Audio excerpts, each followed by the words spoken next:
Take your That's time. cool. Okay, greetings, family.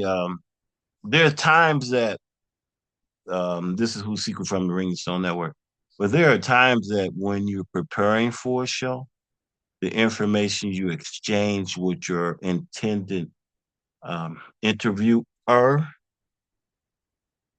gets left out when you do the interview, and sometimes it's so juicy. So what we're doing today is like an enactment, brother Eric, and we have Baba Lester Lovey's on, and we're going to demonstrate some of the conversations that we have when we're setting up a show that don't translate properly through the show. So what I'm doing is I'm giving you brother Eric and also Baba Lester Lovings, and we're just going to talk like we're on the line. So peace, y'all, and welcome to the Ring and Stone Network. Can Yes, y'all hear yes, me? yes, yeah. Yeah, Okay. kick Oh yeah. in. Greetings, Kirk yes, in. let's Kirk. Word. So welcome, and definitely I'm gonna need y'all help because I went on that camping trip and it was beautiful, but it definitely exhausted me. You know what I mean? Like it took a lot more out of me than I expected. And oh, shit. Hello? No. Uh-huh. We here. It just lets Still me here. know how much more work that I have to do, in getting ready and prepared. There was a sister that's been texting me because of Kamala Harris is lost and she's distraught. And I'm telling her it's irrelevant. You just got a few more years to prepare for whatever's going to take place in the future. And my computer cut out, didn't it? Shit. Mm. Do we have Lester? And Baba still. Yeah, I'm here. I'm here. Okay. Oh yeah. It looks my computer acting crazy as hell. Hold on a minute. So now we can continue. Y'all were discussing um some things about some stones that you were dealing with, Baba, brother Eric, and also Lester was sharing with me some of his breakthroughs that's coming through.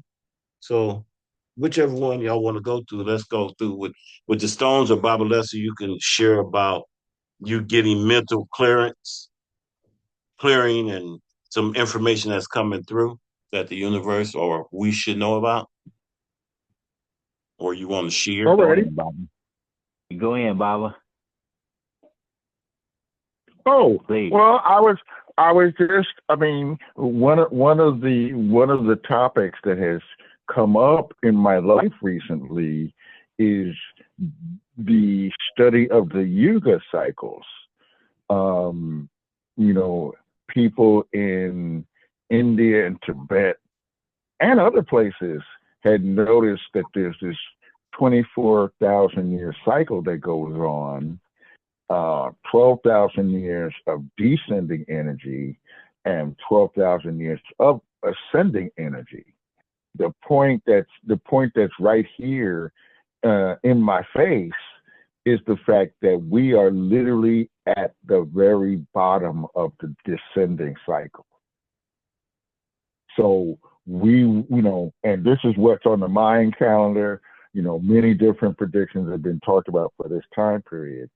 So, basically, what these yugas are telling us is at the end of the descending part of the cycle, you have a breakdown of society. You have a disconnect from nature and the cosmos. You have, like in our case, I used to literally be able to walk somewhere and get fresh food. And now a lot of the food is shipped from across the country. Okay. I'm not saying these are positive or negative things. I'm just saying this is where we're at on that cycle.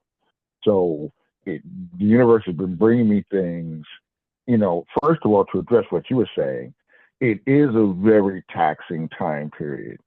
People are being devalued verbally, politically, um, and even spiritually, religiously.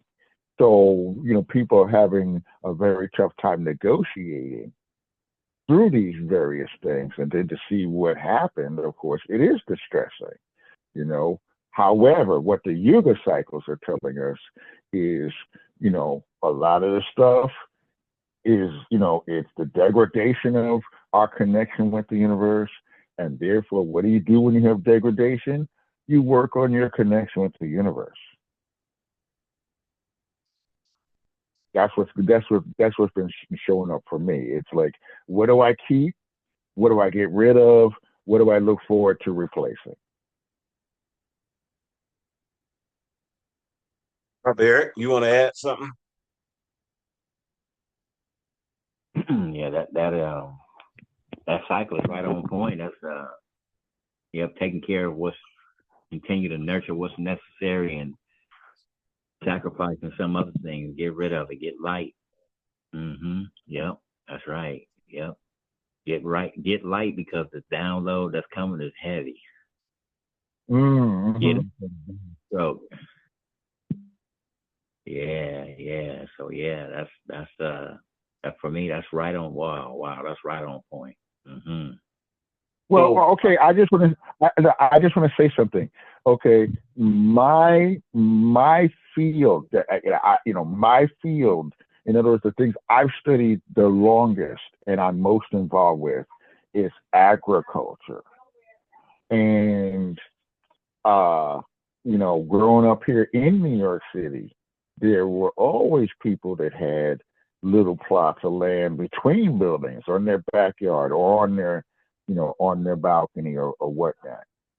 And the point that's coming into my head is the fact that when I'm preparing for a garden, I start preparing that place in the fall.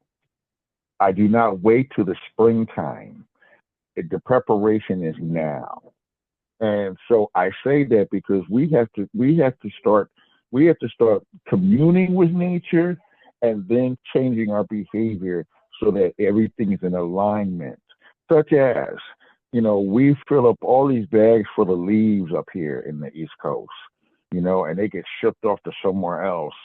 And then, months later, I can go down to the Botanic Gardens and get a big bag of compost because they compost it.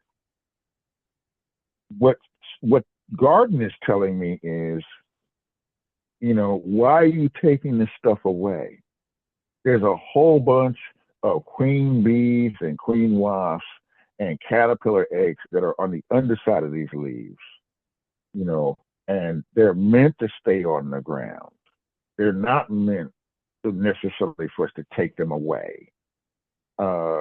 Just little things like that, paying attention to what nature does.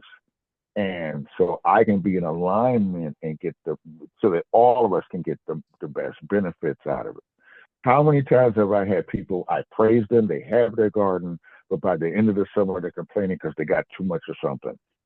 And this is the time in the fall to call up my people and say, would you like some tomatoes next summer? Would you like some zucchinis next summer? So I already know where they're going.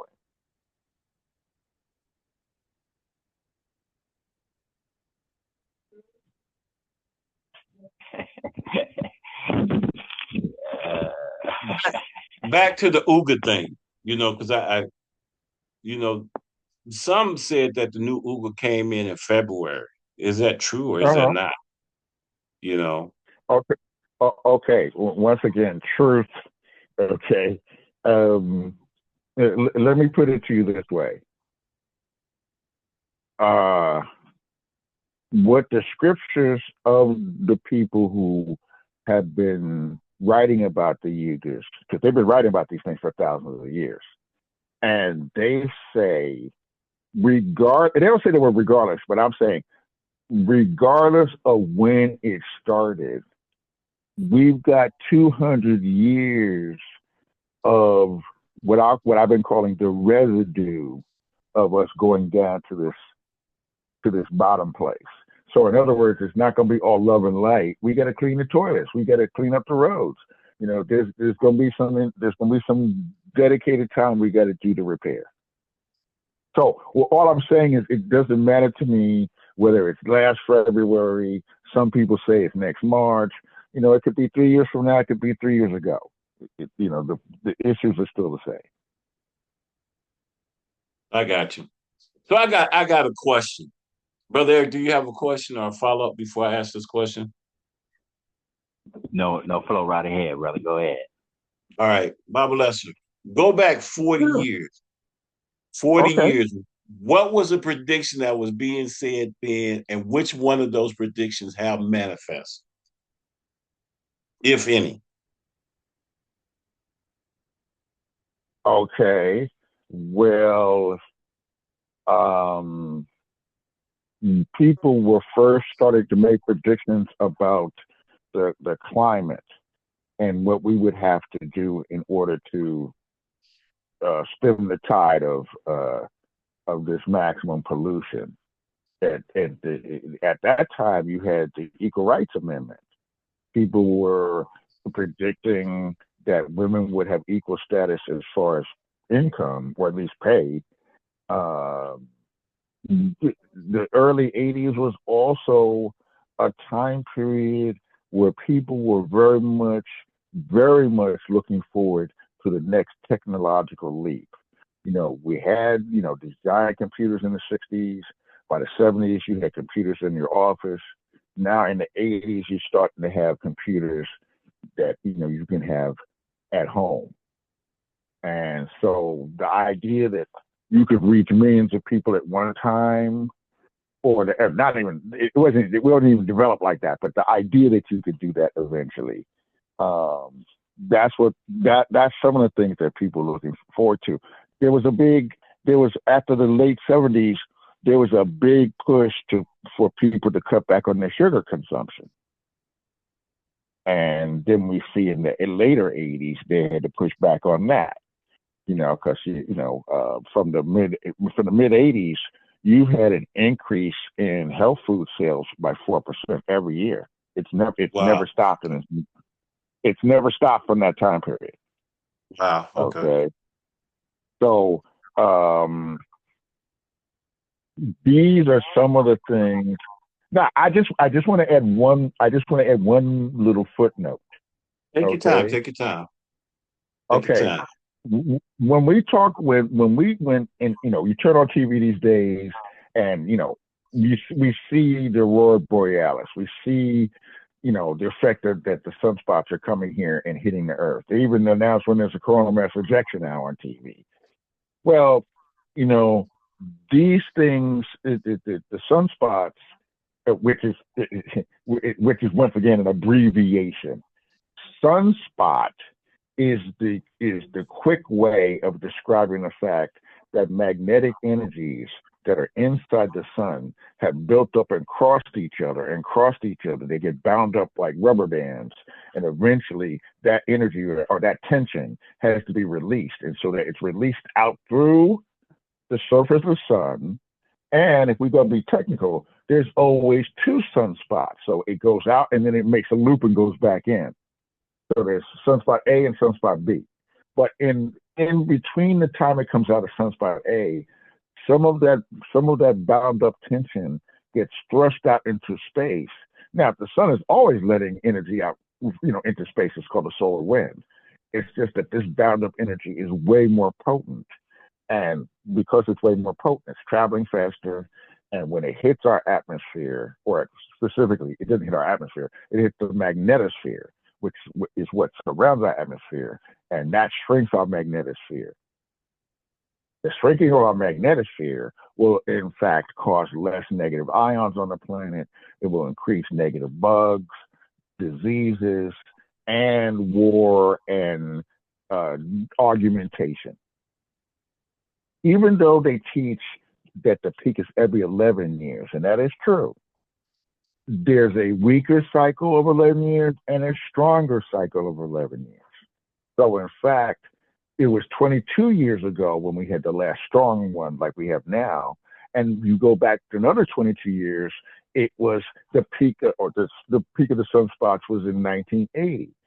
Now, in 1980, just like in 2024, the candidate running for president said, "Are you better off today than you are 4 years ago?" And that wasn't really a question. It was meant as a prod to remind people and agitate them that no, you're not making as much money or you're spending more money. But it's the exact same slogan at the exact same peak in the sunspot cycle. So, and since we're leading up, we haven't reached the peak yet, but since we're leading up to the peak, we're going to have problems with food distribution.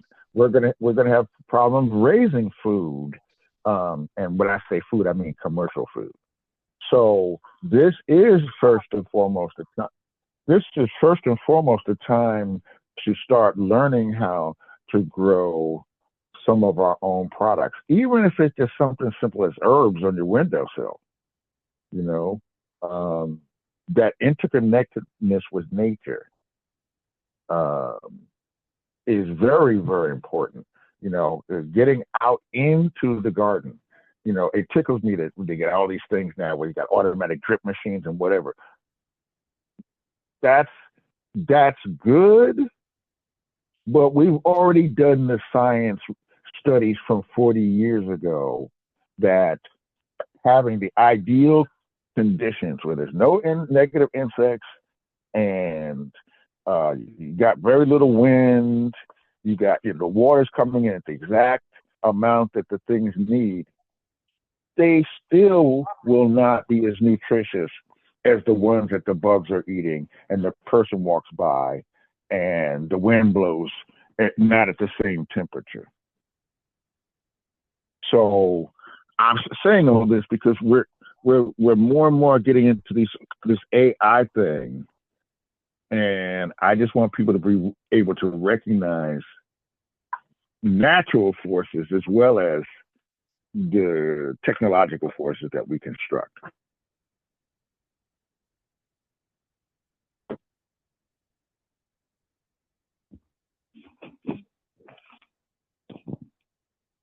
I could speak on that a challenging of the artificial and the natural intelligence that has always been here.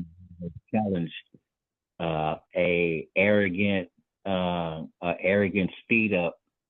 It's like a train that's loose on the track. It's acting arrogant, and pretty soon it's going to come into a ratio that's not conducive to it's hard-headedness, because it's going to derail. So that storm that came in, I know a lot of people say that the storm specifically came in to destroy a certain group of people, but I would like for people to raise their vibration a little bit higher than that, and think on the level as the thing that happened with the quartz crystal. Could you speak on that, Baba? How they had people have been knowing, we just in the not knowing of the crystal bed over there, the clear quartz crystal in Carolina, and I want to say I think Baba Usiku know the name of it. Some spruce pine, North Carolina. That's right. Storm Lena. Yeah, destroyed the chip making where they make the chips for the phones and the computers. It destroyed it. And so I don't know how. I'm not saying that's good or bad. I'm just saying that it's something to look at. A lot, just like a lot of people talked about these technologies where they have that they can control the weather, and then it was reported that ants, ate up some of the major cables that they used, and some different storms and lightning flashes struck it, and I'm constantly seeing this pattern here. I'm looking at a pattern, that every time we go forward in a thrust in technology, the technology is met with a hit from nature in some kind of way. Can you speak on that, Baba? Of course.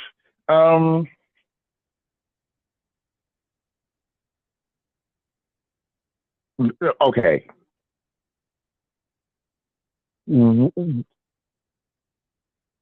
When I look at the animals, okay, the animals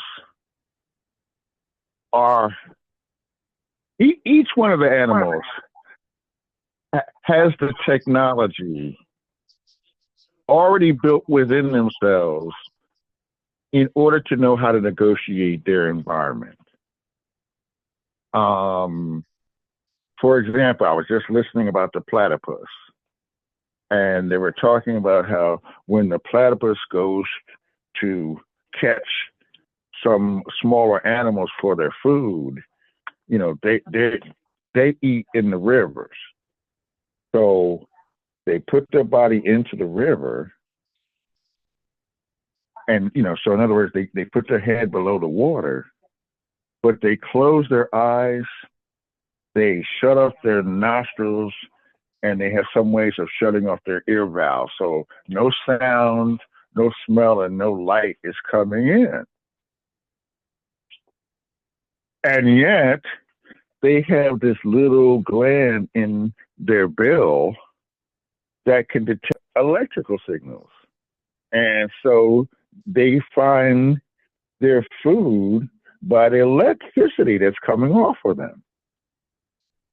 I'm only saying that because when we talk about quote unquote technology, okay,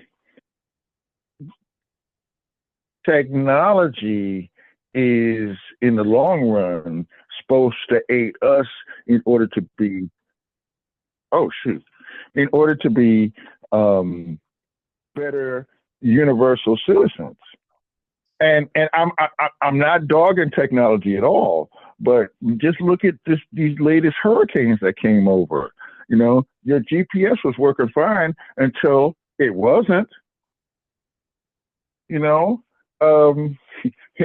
other words, our technology, what we call technology, is both to help us immediately, but also to give us enough time to develop these talents and abilities on our own.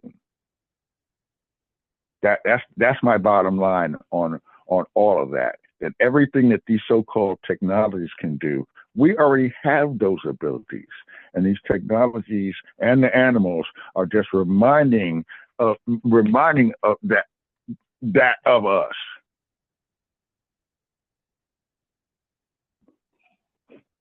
Yes, absolutely, and that and continuing on that line is that the uncovering of the news of that particular quartz, that it is the purest, most high frequency quartz that they found yet on the planet. So that's right. And that they found that in spruce pine, and a lot of things are just like over here in Houston, through the years, all the storms that hit Houston, there's a lot of things that was uncovered. Every storm may uncover something else. So I see that continuing. Yeah, exactly. Yes. And what about the cicadas? No. But you bring up a couple of my pet peeves. Okay. Now, in the case of this latest thing with spruce pine, okay, like you said, we were all sleeping on this quartz thing because we're all told, oh, you go down to Arkansas and get the quartz. And in fact, industry wise, they have this place there. It's got the purest quartz, so naturally they mine it and refine it and make the chips and all the other things that they do. That I have no problem with. My pet peeve is time and time again when there's something that happens, whether it's a natural disaster, a fire, a bomb, whatever it is, and then we hear things like, well, 60% of the chips are made from this one place, and so it's going to take a while to build up the road. How is it that we always keep repeating that we put all these things in 2 or 3 places, and then when something happens, we're stuck for a while? It doesn't matter how much technology you have if you're not just being practical. So I'm saying that from the most practical sense, that we've got to start having our own places. I can't just constantly go to the store and buy Poland Spring water, especially since the town of Poland Spring, Maine, sued the Poland Spring company because they're sucking up all their water. So, it's just a matter of us realizing that we're contributing to whatever's out there, and how do we um, how do we align with the natural and cosmic forces? And that takes dedication. It takes not time off, but it takes time, like spending time every day, looking at the birds. Every once in a while, I need to go to the animal shelter and check out what's there, and how many of the animals get adopted, and what kind of civilization are we that we destroy so many animals every year.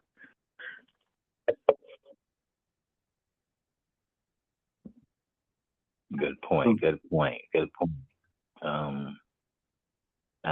another. Since we in Carolina, let's talk about the. That's actually where the biggest group of cicadas was supposed to appear.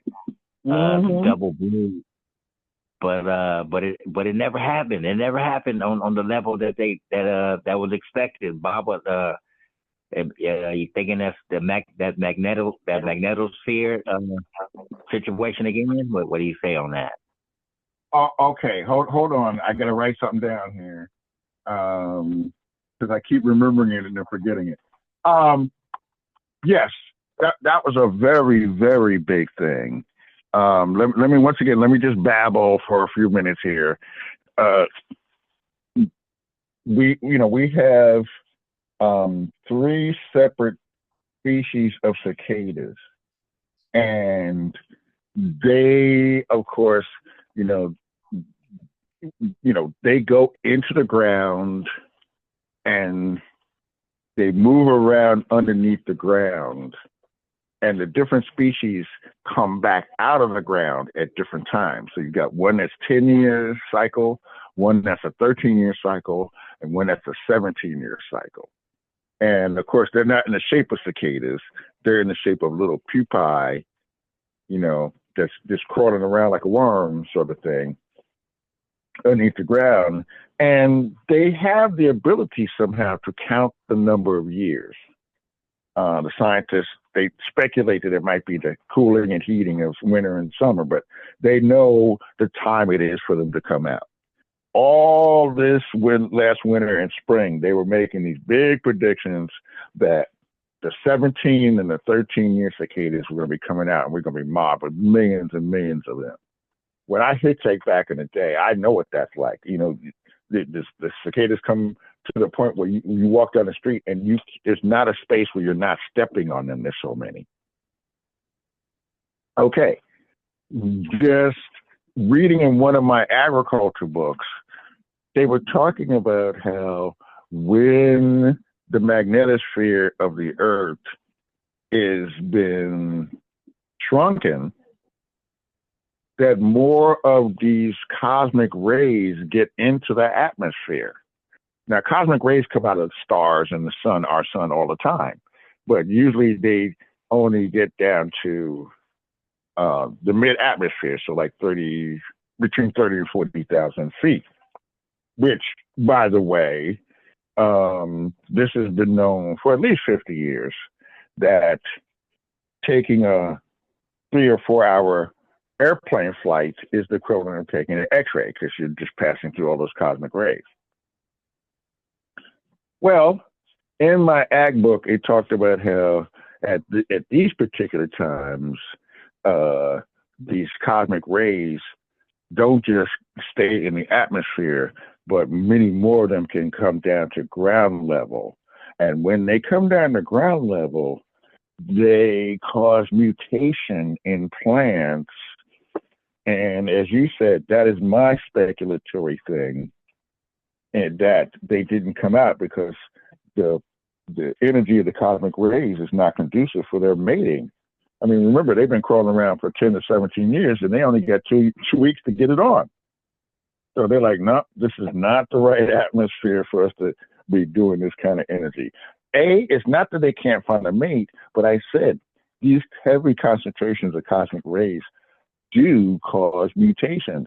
And I could take you right here to my backyard and show you how every single one of my cucumber plants grew 6 inches like it's done every year, and then split into 2 vines, and then they went up another foot and split again into 2 vines. I saw the stuff right with my own eyes. Now, let's get to the main bout here, the rumble in the jungle. Okay? I got all these people shouting in my ear, and they're all saying the same thing. They manipulated the weather. We must have the ability to manipulate the weather.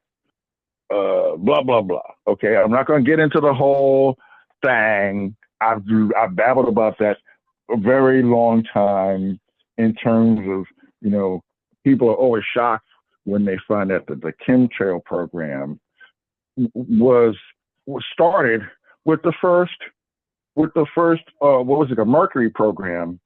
In other words, the space program had chemtrails from the beginning. You see them right when the rocket takes off.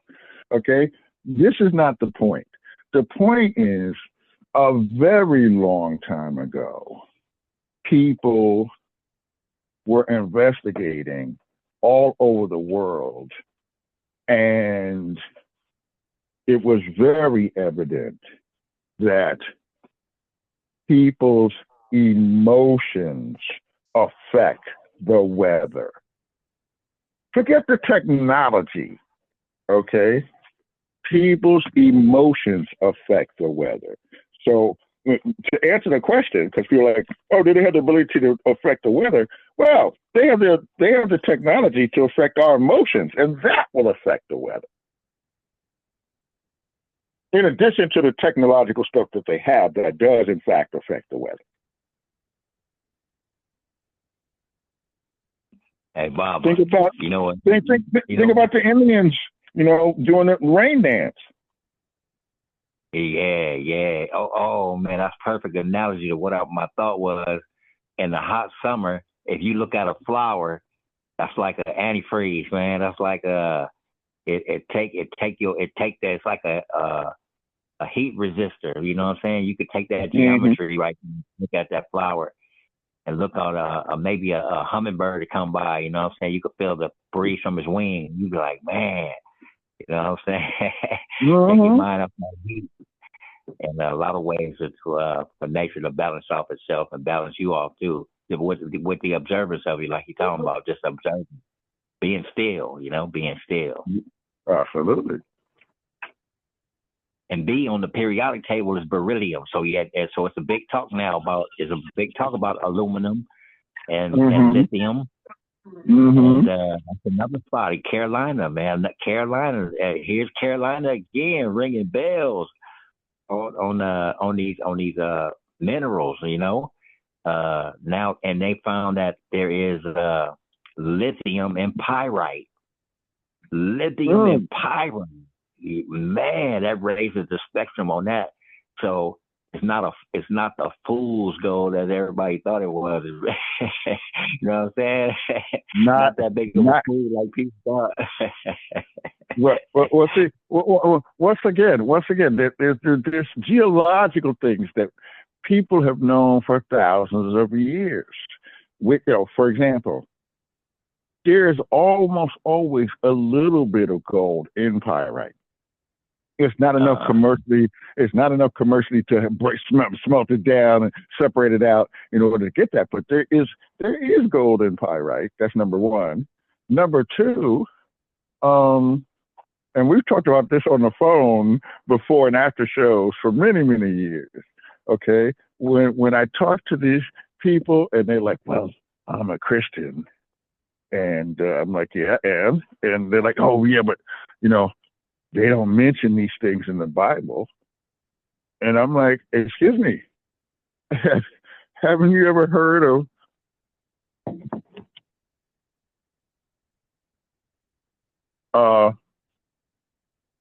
what's it called?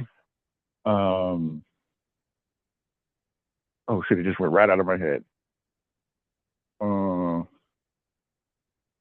Okay, hold on. I'm gonna look it up right now. I'm on. See that? The great thing about brain freeze.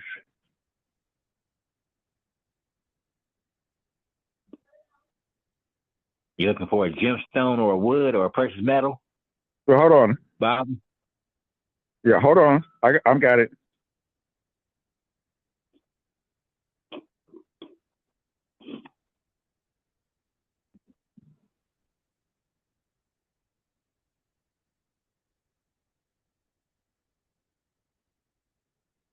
Okay.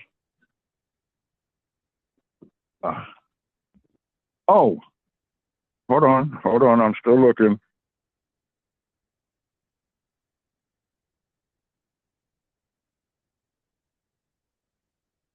While you're looking, Bob, I'm cooking some green. I got me some greens on the pot right now, man. They smell good. Some Mm-hmm. mustard green, Send me some of the fresh out the broth, garden. because that's what I need. You know what I'm saying? I'm Yeah, serious. I need me about 3 glasses of that in the morning of the next 3 days. I'll be good. You know. yeah. That's it. That's what I drink. I drink the juice off of it, and then eat a pomegranate. Mm. Mm. Yeah. Okay, Wow. the word I was looking for was brimstone. Oh, okay. All right. Okay. Okay, and the Bible talks about fire and brimstone, and they're referring to it as a cleansing. Well, sometimes it's referred to as a punishment, but it's a cleansing, and that brimstone is, the sulfur from the brimstone that comes from the pyrite.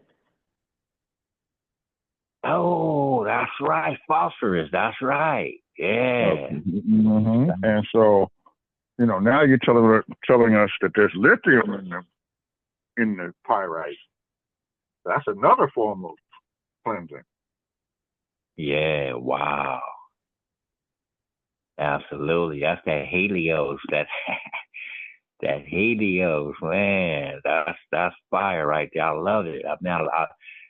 Things are unraveling. That's why I learned years ago never put periods on knowledge. Because it's like a rolling stone.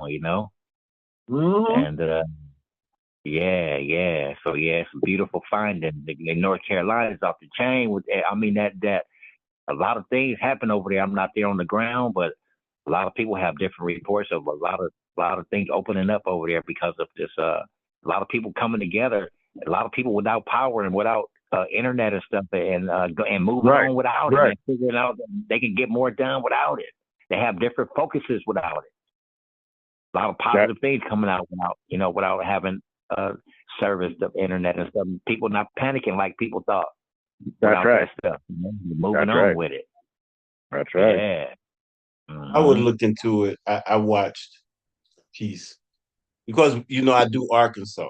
So when you look at Arkansas and some other people, you find damn near the entire state of Arkansas is one of the largest quartz mines in the world, right? You know what I mean? That's right.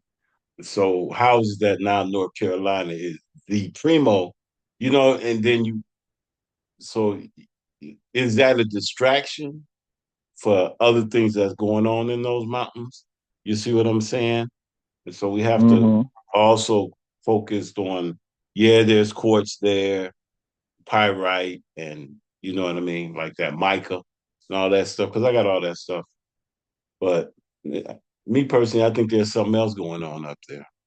Military wise, because it's like, man, that's kind of crazy. You know what I'm saying? Like that. No, It's just no, I would not use the word crazy. You know, once again, people always, you know, they talk about conspiracy theories.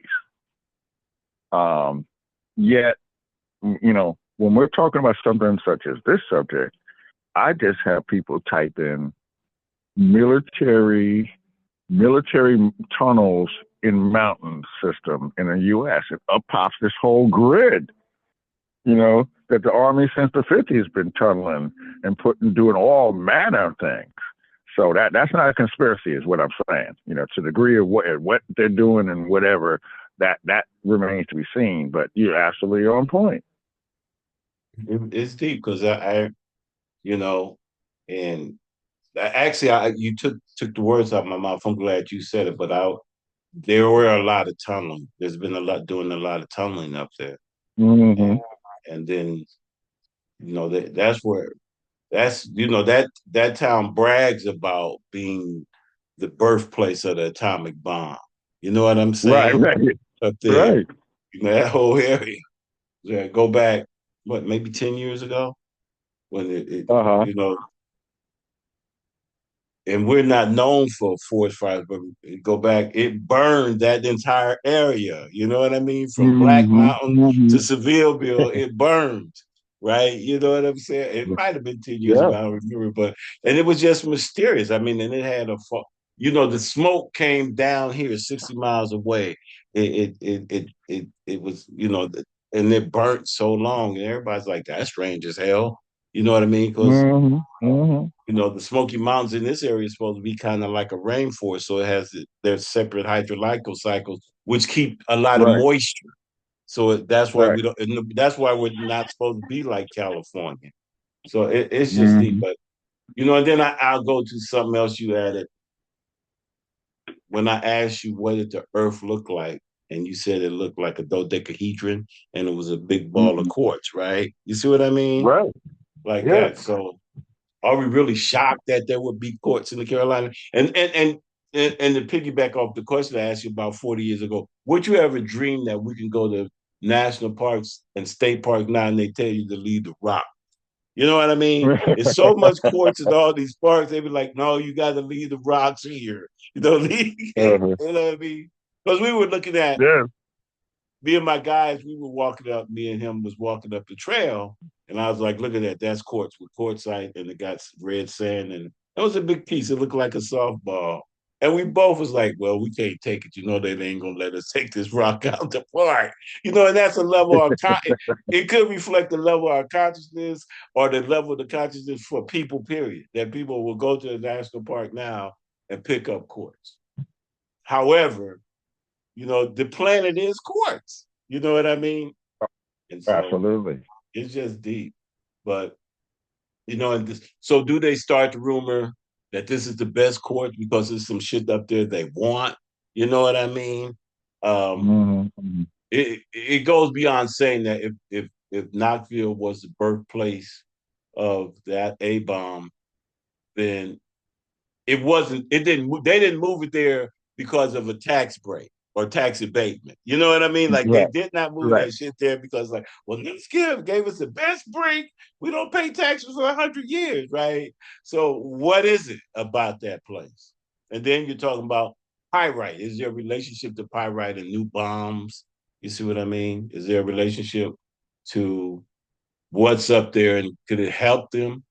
You know,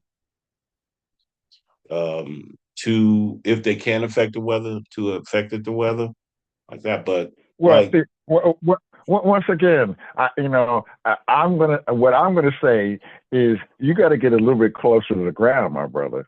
Okay, and what I mean by that is if I'm going to develop a type of weaponry that has never been developed before, and the only thing I know about it is that it involves uranium. here we go. That's it. I don't have to know anything else. Then I'm going to find a place that will have the underground material that will do the most neutralizing of those energies. Okay. You said it. Okay. I mean, look, if I was the person, if I had the budget, okay, and they said you're in charge of finding the best location. Well, I'm going to find some. Oh, let me reverse this. Okay, back in uh, back in the 70s, the NAACP was lobbying to get more people of color to work at the nuclear power plants, specifically with building them. And one of the things, and of course, they got a certain percentage of people, that if it's government funded, you got to hire this many minorities, and they got all that through. And then what we all found out is that certain percentage of all the workers got sick just building the buildings. And then after the buildings were built, there was a certain percentage of the population in these towns around these things that got sick because the radiation doesn't stop at the door and say, I can't go out there. There's stuff that leaks under from the water tanks that leaks into the water table. So, you know, I would want to have somewhere that has the natural resources in the ground that would help with that. Um, yes, yes, your pyrite, because of the way it's formed, okay, would be a good thing to build on top of in terms of heat dissipation, because they're heating up all this stuff they're heating up the coils, the rods, in order for that to heat up the water that can spin the turbine. You know, so I would want to have something that would dissipate a lot of that heat. And so pyrite would be a good thing to build on top of for that reason. Now, when I first started collecting crystals, I lived in Kansas, so we would just drive down to Arkansas, and back then, which is the '70s, you pay your $5, and whatever you could take out was yours. And of course, you had hippies like us who just, renting out an axe or something. Then you got people next to us that have scoops, the big trucks, not that are trucks, but the big things that scoop the stuff out. They just take like 1,000 pounds at a time out, right? Then next to them, you got the professional people that put the dynamite in and blow a whole section out. And so we're all looking at each other's techniques, and everybody's like, well, don't you feel that you're doing damage by using that dynamite or those pickaxes or whatever, and it's just a question. We weren't dogging them or anything. We're just like, well, how do you feel about this? What's the thing? Then we went back 6 months later to the exact same spot, and the place where they had dynamited, all new quartz crystals had grown back in that time period.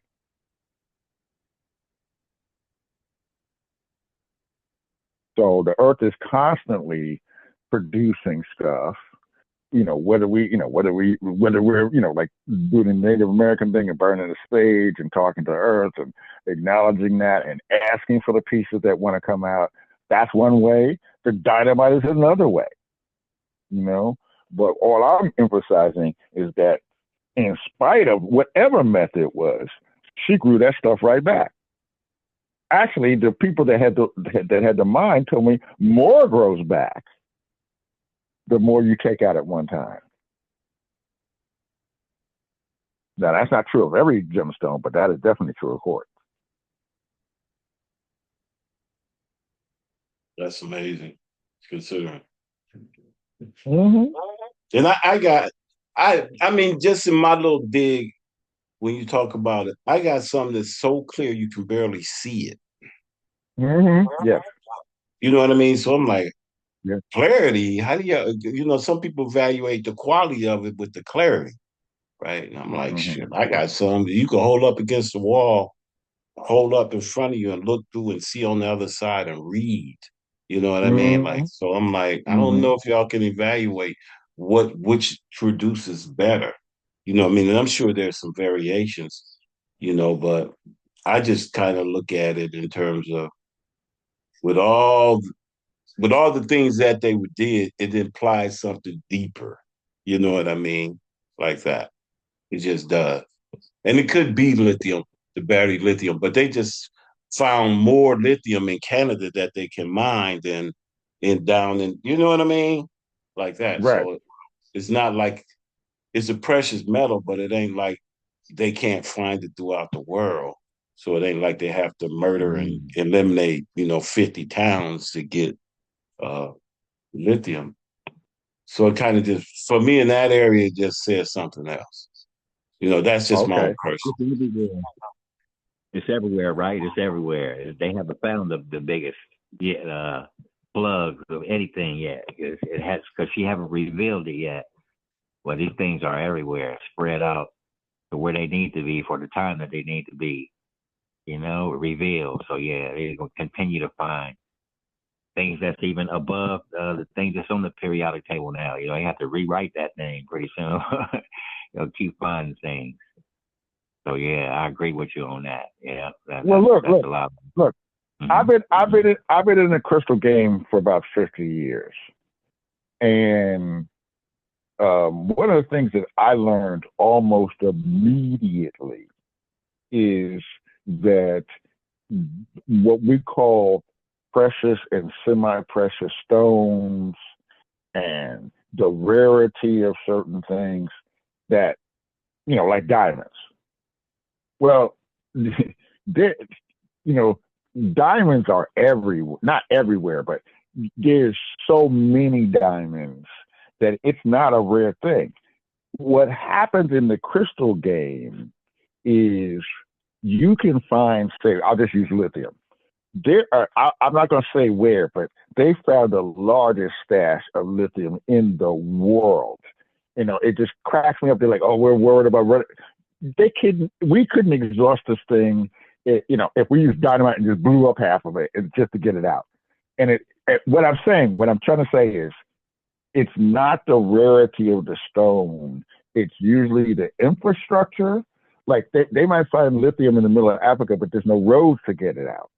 Versus the one in Canada already has the roads and the airports and all the means of getting it out more effectively. The other thing in the crystal game is who owns the land.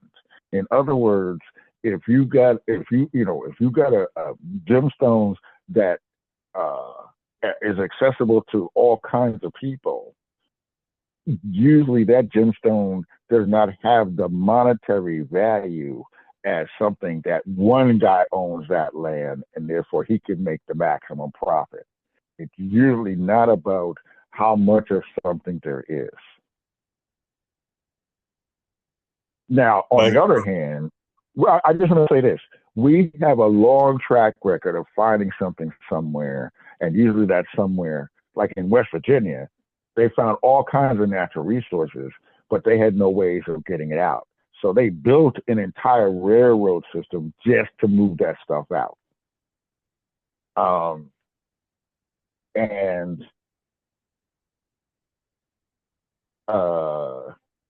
forgot what I was going to say, but it's usually not. Oh, and then of course, then you get other people that come in, and like that. That's another thing that happened in West Virginia, is the miners came in and they said, "Oh, you can keep your land. We just want the mineral rights of everything that's underneath your property."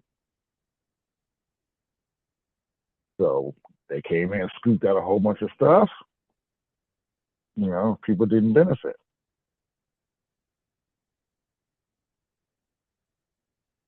Or let me leave on a positive note, okay? The earth has this remarkable tendency to make stuff and make it available when we need it.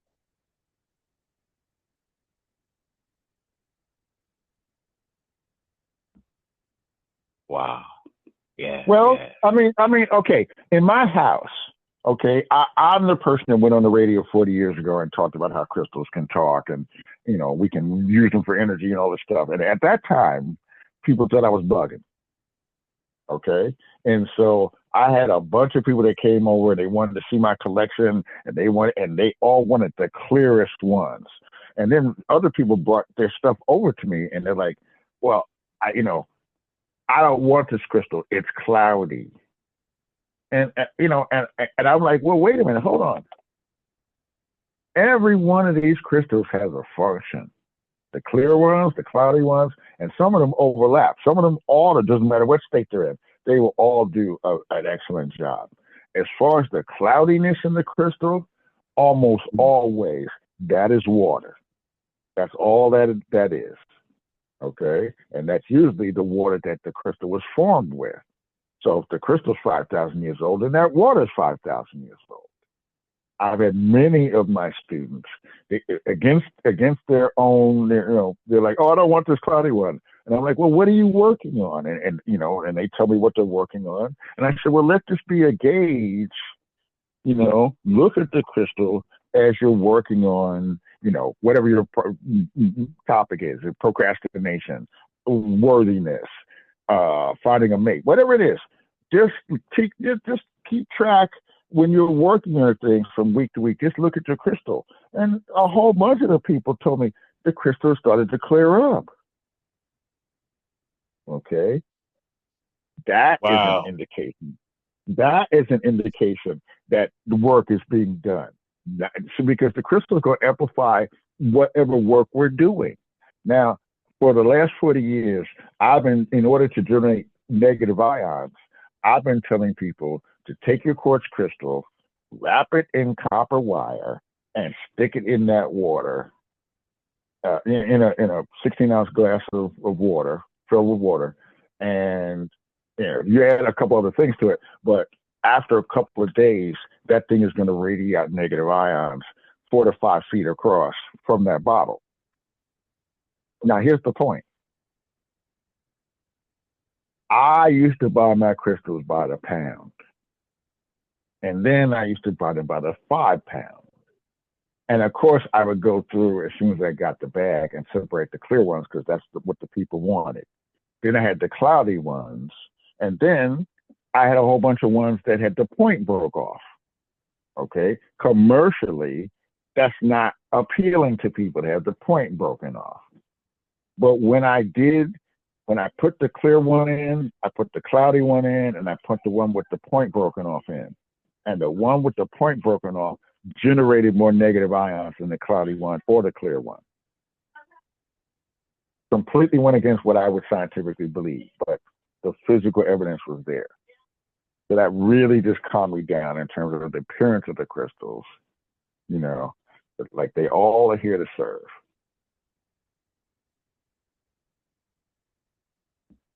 Yes. That's some of my favorite ones are the ones that's less attractive. They chipped off. That's right. Yeah. Yeah, that's actually I find that to be true, and yeah, they all unique in their own ways. They're like beings. It's like all beings, Every apple is different. Right. Yeah, that's right. Yeah, granites, man. Granites are oh man, they have a variation that's out of this world with the labradorites and the different the biotite, the clear mica, and the muscovite. Yes. And yeah, man, some deep stuff right there. Yeah, the knowledge in crystals. And I find it funny that when we want to have a vehicle to go from here and go out into the cosmos, they call it a rock it, right? They call it a rock. So yeah, the rocks, man, the rocks do cry out. They crying out big time. They always leeching some kind of information. Well, speaking of which, they just announced that who was it? The Japanese? Somebody from Asia just sent up the first wooden satellite. Oh, that's a higher frequency, right? Wood and some wood. Right. Yeah. Look. They purposely did not give out any details, but I'm like, oh no, you don't. That's very purposeful. Yeah, absolutely. So wow. Basically, wouldn't it be somewhat invisible? Oh yeah. Wow. I mean, our radar is designed to pick up metals and reflect back. Wood would reflect back radar, would it? Well, it would be not invisible. Necessarily. And this thing is not that big. It's like the size of a shoe. It's not the size of a shoebox.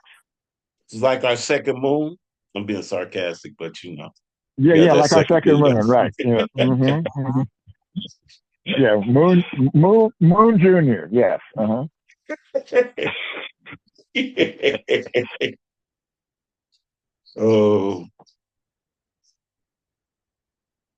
So I want to tie something together. Yeah. I know I'm perfectly wrong, but I'm going to tie it. You were talking about solar cycles, right? And I took you back 40 years in the 80s, and you shared basically at that point, there were very few households that had gemstones in it. Let's say That's quartz, right. and then some. Okay, and you're suggesting that we're moving into a Uga.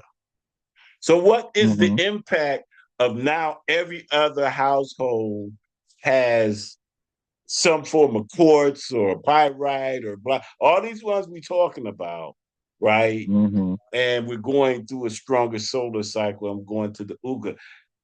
Could that help usher us in? And then when you spoke of your plant Yes. maturing and changing and growing, Mm-hmm. you know what I mean? Because I know on my block, you could find a lot of quartz Oh, sure. in people's houses. You know what I mean? Mm-hmm. Like that. Whether they modify them to, I mean, hell, it ain't strange to walk down the street now in most cities and find somebody have like some quartz or some amethyst on their knee, you know. So could that be also be helping elevate us or the planet because it's Well, the answer is obviously yes. And but I want to go back. I want to go back for a moment. Okay, we always have these scenarios, and I use that term because they call these various scenarios history, right? And a lot of this is just you know pimping pimping what is popular now. Okay, so the view is, oh man, people nowadays, you got so much more awareness. You got quartz.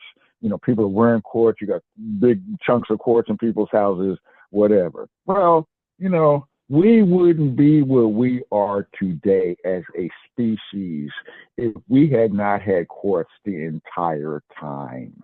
mm, The entire time. Okay, I'm not disagreeing with what you said, but that's the mainstream way of thinking about it. Okay, back in the day, they had this store called Radio Shack. You ever heard of yeah. it? Of course you have. Well, what was the whole idea behind Radio Shack? You went in and you bought the components to build what you wanted to build, basically. Some of it. Not basically, but not basically. When you went into Radio Shack, you got your 50 feet of braided copper wire. They used to sell it up into the early 90s. It just became too expensive for them to sell it. But you I get didn't your, know. you get, and I would just unbraid it to use to wrap my quartz crystals. But you get your braided wire, you get your speaker, and you get your little and you get this little thing that was, like a tube that had copper wire wrapped around it. And you'd hook up the two things to the speaker, and then you go out in your backyard and you dig up a quartz crystal and you put that quartz crystal on that thing, and that's what attracted your radio signal.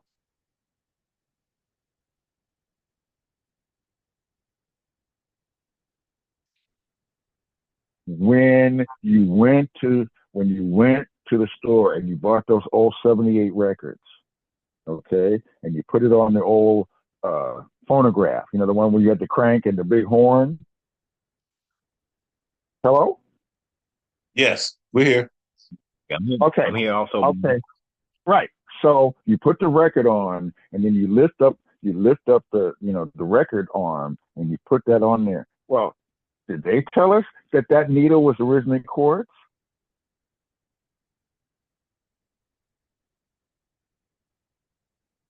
When they Not at first all. started having when they first started having those big TV cameras, the ones, like they were on wheels that a whole man had to push around, and you saw that big lens that came out from the camera. Well, if you just like you look at the old specials when they're talking about TV, they're trying to tell you how TV works. Well, they would fold back that lens, and in right on the other side of that opening is a quartz crystal prism. Every beam of light that camera's capturing is going through a pyramid, and then it's going up through the antenna, which is a pyramid shape. It goes out into the air, and then it comes down into your TV set. If you think about it, the old TV sets, with the cathode tube, that, the screen that we looked at, that was the base of the pyramid. In Technicolor. Right, right. Okay. The original window for the stove. The original window, when they wanted to have, look into the see the footage because they didn't want to open the door all the time. That original window was made out of mica. When I was going and reading, I was reading about how the Egyptians mixed their pigments together, because they were one of the first peoples that mastered the technology of paint. And then they just casually mentioned the fact that their windows in their buildings and their eyeglasses. I'm like, wait, eyeglasses? Yeah, they didn't make their eyeglasses and their windows out of glass. They made them out of pure quartz. Even the eyes for the Sphinx was made out of quartz.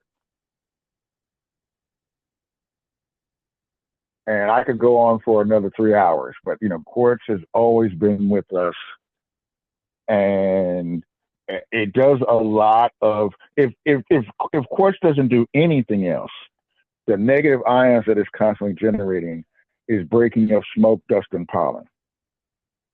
For those people who intentionalize their quartz, whether you pray over it, you make a program, or you make a desire, then that's amplifying that and allowing it to manifest more effectively. When I was growing up, I said the story before, I would go down to Little Italy, and the old Italian grandmothers, they all had this 1-inch carved hand that was in the shape of a fist, and they'd all wear it.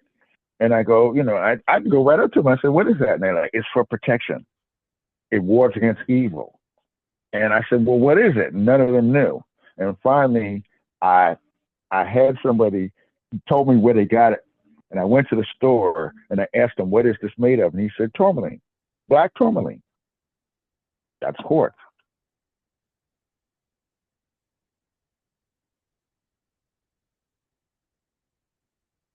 Wow, and I thought about that going and sending that wood outer space, and I thought about the changes in the different spheres and atmospheres would be a petrified. It would be a petrified wood at some point, right? It will get heavy. At some point, it will get light. At some point, it will disappear because it will be a different spectrums. But that's man. Yeah, I think about that because I actually seen a hemlock tree coming out of a crystal in Vermont. And Bobby, you ever meet us up there on 44 Parallel? I could take you to go see this phenomenon, this huge crystal coming out of this hemlock tree, or vice versa. It looked like the hemlock is growing out of the crystal.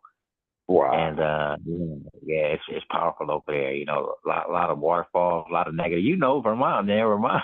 Yep. About I Vermont. sure do. That place is lit, boy. That place is. I sent Bobby Usiku. I think last year or the year before that, when I visited up there on 44, I sent them big boulders of quartzite, bigger than cars, bigger than apartment buildings. Sure. Oh man, it's ridiculous. Yeah, the planet is full of items, full of things, full of wonderments that we haven't even never been available to us before. It's coming online now, but we're able to handle it now, But yeah, it's cool. Well, and see, once again, there are, a great many of these minerals and crystals.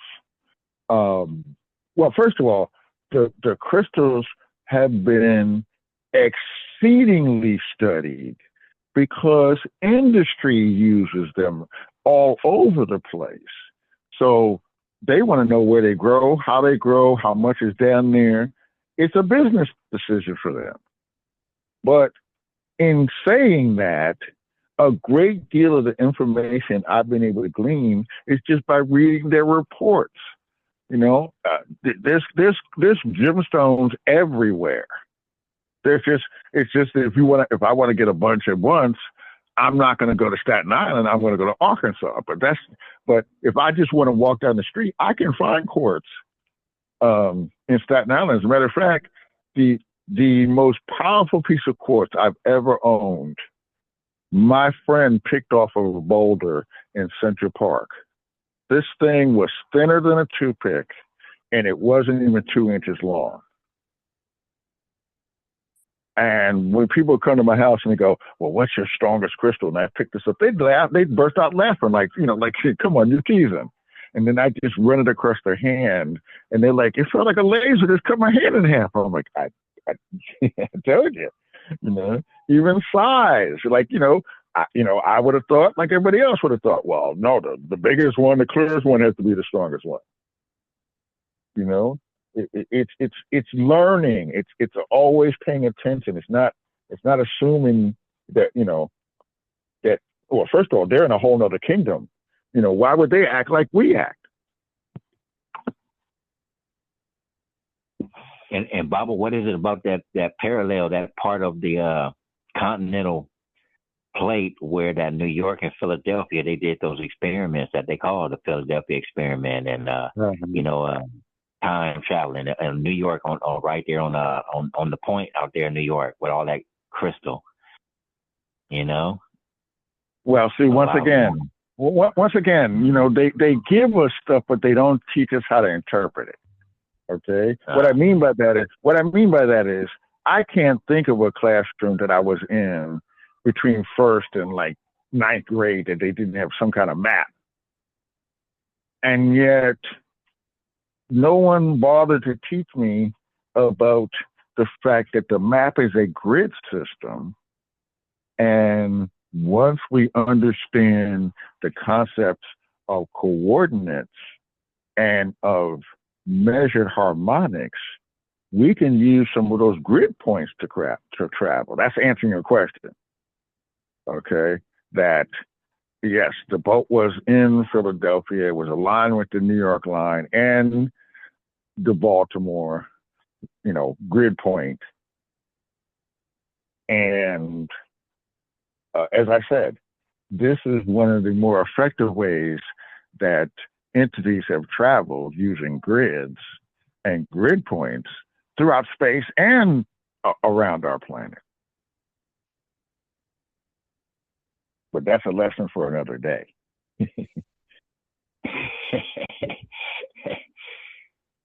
Yeah, very fascinating. It just brings to mind Herkimer diamonds and granite, gabbro. They have a lot of high vibrational material of basalt. Yes. A lot of things to travel. A lot of things to travel on waves. A lot of things to travel on waves. Well, look, we've got young, medium, and older age crystals and minerals here. Meaning it takes a very long time to make marble. A very long time. And so we should, in other words, we should be consulting some of our elder minerals and crystals as well. Things that live beyond the 72-year lifespan of the human. Mm-hmm. Well, these things, when Western science wants to find out about the magnetic field of the Earth and the history of the magnetic field, they go down and look at the iron crystals inside of the various minerals, because those crystals will grow in the direction that the field is at that time. So we know that the Earth's field has reversed several hundred times throughout our existence. But the crystals are records of that. That's a serious subject. Mm-hmm. So have they found repetition when they looked at those different times that the poles are shift? Yes. There's repetition, and it's very orderly pattern for the most part. Like it's not wide swings of time. I got you. But the rocks keep that record. Right. Gotcha. That's what I'm saying. It's the rocks that keep that record, you know. And depending on the condition of the environment, the rock or the crystal will grow at different rates. You know, like that mine down in Mexico that has those giant crystals. You know the one I'm talking about? Yeah, they have Yeah, used calcite crystals. Yeah. yeah, right. And because it's one of those conditions where the temperature is so high that the crystals will some of them only grow a quarter of an inch a year, and if these things are 65, 70 feet long, they've been growing for centuries and still growing. Other times, a quartz crystal can grow in a minute, even a big one. It just depends on the environment, specifically the cooling factor. That's why Herkimer's are so unique, because they were sitting on top of that mile-high ice sheet. Yeah, ancient, man. And New York is, boy, they keep finding how ancient New York really is. And before we get off the subject, I would love to go back to Carolina, something that I rarely hear, but about hot thermal vents. They have to have deep underwater hot thermal vents in Carolina, and that's a huge secret right there. Hot thermal vents all over the place in Carolina. Well, hot springs, of course. They got hot springs all over the place over there. Right. Right. Well, see, those vents, those vents are what carry the dissolved minerals in it upward, and they line the vent surface. Well, first of all, the water is boiling hot, right? So it's coming up through these various passageways, which we call vents. And sometimes the pressure is so great that it'll create its own pathway, its own vent. But it climbs up through these things, and then eventually it'll stop coming up. But in the meantime, that water has pasted all those atoms of the different minerals onto the side of the vent. And as it cools, different minerals come out of that solution. And you look in any field guide for genuine minerals, they got a little chart right there. So you see the gabbro, comes out first, and then the other ones, and it's a whole procession. So as that water is getting cooler, the different minerals start to crystallize. And the final one to crystallize is the quartz. But if it stays hot, it can keep growing. If it gets cool right away, then it'll stop growing. So it's a whole dancing process. It's a wonderful thing to study. And here's the other thing. As that water is spreading or carrying those dissolved minerals upward, it's also sometimes pushing minerals upward. And those minerals will generate electricity,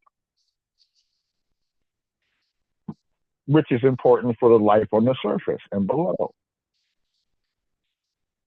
So the minerals are doing many, many things, inside and outside the air. Yeah, I know the last couple of years we've had severe droughts over here in Texas, and the pecan trees went super, super deep down to get water, and then the pecans that produce, oh man, man, the oils coming out of them and the smell, the fragrance of them, man, it's just that's without any water, so that's incredible, right? How they just go down where the pressure, where they go down where the pressure is, where the nobles are, That's right. They go meet the nobles and tell the noble to have a request, hey man, we need a little water, and they give them what they need. They give them all the minerals they need. So yeah, I love harvesting. Right now it's pecans and pomegranates, pears, and we got mustard green and collard greens growing everywhere. Oh yeah, man. Oh yeah, I love this time of year. Autumn.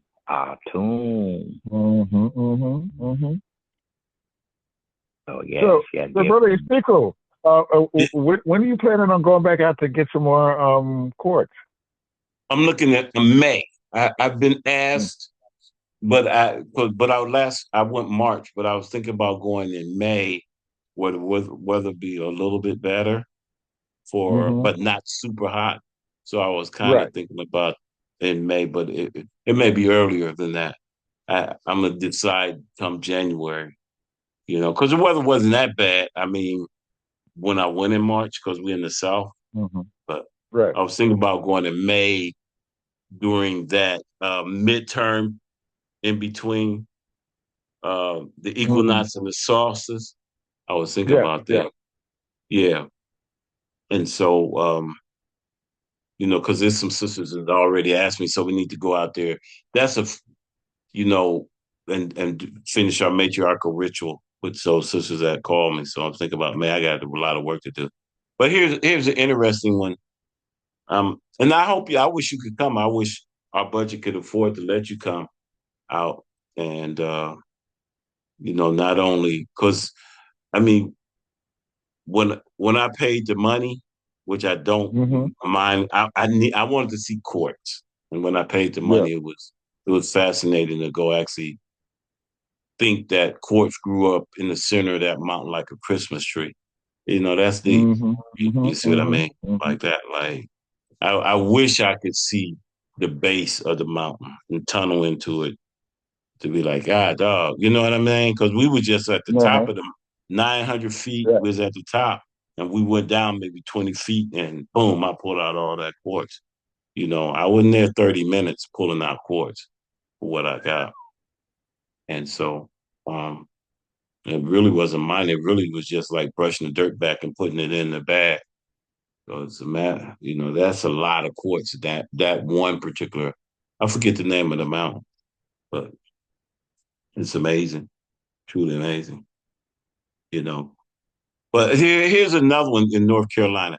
Now this is the same area that we're talking about. This is it's called Douglas Lake, which is a part of the French Broad River that goes into Sevilleville, right? So periodically, every year they drain the lake some Uh-huh. so that those inlets or outlets they dry up, and that's so that when the snow melt, they got this overflow area where the water can go and fill them back up for the summer, Right. right? Right. So, Right. so they have this quartz crystal found in the southern part of Douglas Lake in Tennessee, which is sometimes called the Douglas Lake Diamond.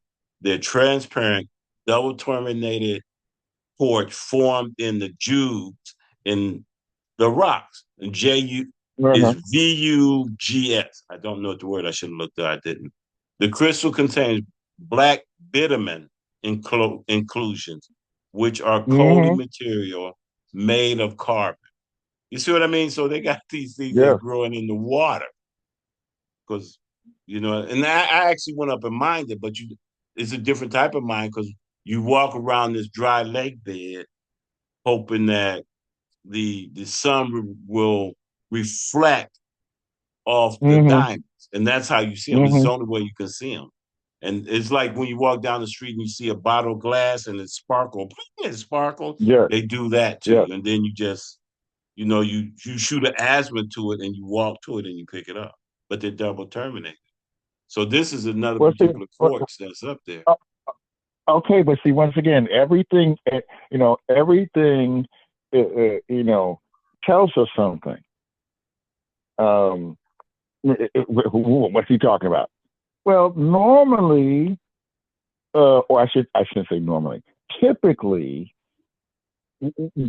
quartz crystals grow off of a matrix, Mm. whether it's a floor, a side, or a ceiling. Like when I go to the store and I buy the geode and I crack it open and there the quartz are growing off the wall or the sides of that geode. You follow me? Mm-hmm. Well, when we go into the mine, when I go down into the mine, when I went to Arkansas, wherever I went, when I'm in the mine and I see all these crystals, that's just a bigger geode. that at one point the water came in and filled up that area, and then the water evaporated out and the quartz crystals formed, but they form off of the side of something. So they got a base and then they got a point. It grows from the base to the point. Whereas when we're talking about double terminated quartz crystals, they don't grow from a matrix. They don't grow from a base. They grow in mud, or usually in mud, but it can be in a tube, but usually it's in a lake bed or a shallow bed, but it starts off and it grows in both directions. Whereas, when we get the quartz with the one terminated point and the other point, the other part is broken off, they're breaking that off usually from the matrix. But the double terminators all have to have it where they can grow in both directions. And what I found so fascinating about your description is that your Herkimer diamonds are all double terminated, and they also have that same black inclusion. In this case, it's called anthropolite, I think, but it's this black stuff that's in there. So that, obviously it took on some of the mud or whatever the stuff was that was in it. It's an birth environment. And one of the most basic uses for double terminated crystals is simply holding it so that one point is in one palm and I've got the other point in the other palm of my hand. So I'm holding the crystal. I've just got my palms on my legs and I'm holding it so that, I'm not impaling myself, but I'm holding it up. And what that does when you put a double terminated quartz crystal in both your palms, the energy from one side goes to the energy from my right hand goes to my left brain, and energy from my right hand goes to the energy from my left hand goes to my right brain. And where there's imbalances in charges and energies in the brain, it'll go through the crystal until it's equaled out. And that takes approximately 5 minutes. Wow. It also seems to form a dodecahedron too, Baba, right? Yes. The two opposing sixes. Yeah. That's right. Right. Yeah, that's powerful. I seen that when you were describing that. I could see that. Mm-hmm. Mm-hmm. That. Yeah. Wow. Okay. Yeah. Got that spark gap in the middle. Yes. And that Yes. crystal, yeah, creating a wall, creating some friction. Mm-hmm. So yeah, I love these conversations, man. I find in a lot of children's movies about toys. They put a lot of knowledge in them movies, man. In the children's movies, they got crystal science galore going on, like the Muppets. That dude that did the Muppets. Yep. What is that? The Dark Crystal. The Dark Crystal. Yes. Yes. Yeah. A lot of deep knowledge in wood and crystals. Wood and crystal, they go together. They're the same beings. Petrified wood. Oh. Go ahead. Yeah, Bob, go ahead. Ruby slippers, Emerald City. Yeah, that's right. Okay. That's right. Yeah, definitely. Even our signature has this, the signature. So everybody has a unique signature. Oh, absolutely. Absolutely. Look, that's what's so great. That's what's so great about crystals in general, but particularly the quartz crystal. You can have a field of quartz that they all grew at the same time, and they will share certain properties, but they each have their own unique expression. I had this crystal that I had for years, and I didn't pick it up for this reason. I just picked it up, and every time I learned some new science thing that I was working on, I would talk it into the crystal. And after 3 or 4 years, it just became obvious that this was my science and technology crystal. You know, and I planned on giving it to my niece when she got grown. But I had that thing for years and years and years. And so, of course, I go on the radio, and this is the first time I'm on the radio, and the guy asked me, well, I hear you work with crystals. And I said, yes, I've been working with, I use them for healing. I'm trying to generate energy with them. And, you know, also, you know, I get information from them. And he said, you mean you talk to the crystals? I said, no, I talk with them. They're talking too. And okay, that's the moment when everybody knew I was bugging, right? Okay, so this woman calls me up on the phone, and she's like, listen, I'm coming over to your house because I want to get a talking crystal. And she said, I'll be right over. And so she comes over, and I'm like, well, ma'am, it doesn't exactly work like that. I had to tune myself in, and I had to listen. And, you know, I couldn't hear every crystal, but some of them I could hear loud and clear. And she's like, no, you know, show me what you got. So I showed her my stuff that was for sale. Then I showed her my personal things. And she looked through everything. And finally she said, what's that? And she walked over, and I said, well, that's my science and technology crystal. And she goes, that's the one I want. I said, but ma'am, I've been working with that for 10 years, you know. And I said, I'll sell you any of these. They're $3. And she's like, nope, that's the one I want. So I said, okay, $30. She had no problem, whipped out that money, went home. 7:00 in the morning, I get this phone call. She's like, are you going to be home? I need to come over. I'm like, okay, sure. She comes right over. She says, listen,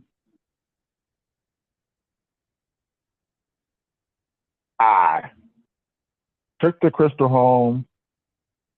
I put it on my nightstand, and the thing just wouldn't shut up. And I'm like, oh, and it said, and what's E equals MC squared? It said, it just kept talking about all this stuff, or all this science. And she goes, here, you know. I said, well, you know, you want your money back? She said, no. I came here to find out if crystals could talk, and now I know. And so, of course, I gave her, you know, $30 worth of the other crystals. But, you know, and that was an atypical experience. But, you know, she did hear it talk all night. Wow, man. I mean, they cut. Oh man, I was just taking pictures. You know, not even intentionally looking for anything, just taking pictures of a bunch of crystals I got. And then I sent a picture of Beverly D, and I sent it to my friend Dominique. And I said, man, do y'all see what I see? Y'all look real close into that crystal and see.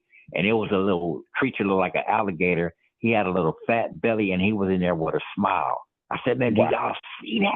Look at that creature in that side of that crystal right there, man. They both seemed clear too, man. They was blown away by that. Now I take pictures of that crystal. I can't find that creature nowhere in there. Nowhere. Oh man, this stuff is way out, man. You talking about some man. We live amongst the mystical, you know. We live amongst it, moving water, standing rocks, trees. Little creatures that we can't see with our eyes. You know, I love that movie with Spike Lee, Tales from the Hood. And they dropped some heavy stuff in there, man. Chronicles of Narnia, you know, little girl goes in the closet. And that's what the Bible tells you to do, right? Go into your secret closet. That's right. That's right. Yeah, man, she went in there, man. I'll tell you, I love it. I love what I'm learning, and I love what I haven't learned. And, you know, I love being in the midst of students and teachers, you know. So yeah, it's a great bill, man. Thank Usiku so much for plugging us in on this call. I'm never gonna forget it. It's bomb. We have to continue this, you know. We have to continue it while we have it. Our minds are still fresh. We have to continue it. Well, you get more. Go ahead, Bob. No, all I was going to say is, this should at least be seasonal.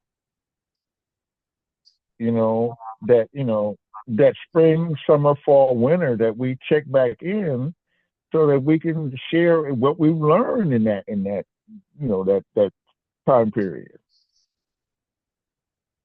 I agree. But I'm not just being general. I mean, we live in some very special and energetic times. And what the plant showed me this year, it couldn't have shown me, at other times because we didn't have these powerful sunspots affecting the earth. Um, and then last year we had the wildfires that had, the skies in the air looking orange. It's always a learning experience.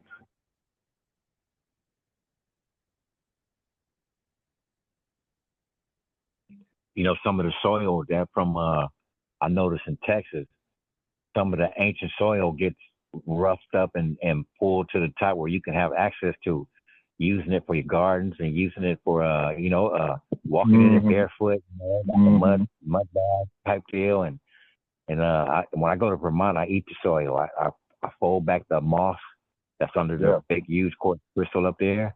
I fold back that moss, and it's the blackest dirt I ever seen. But I take that and just crunch it up, big plug in my mouth, and chew on it and swallow it.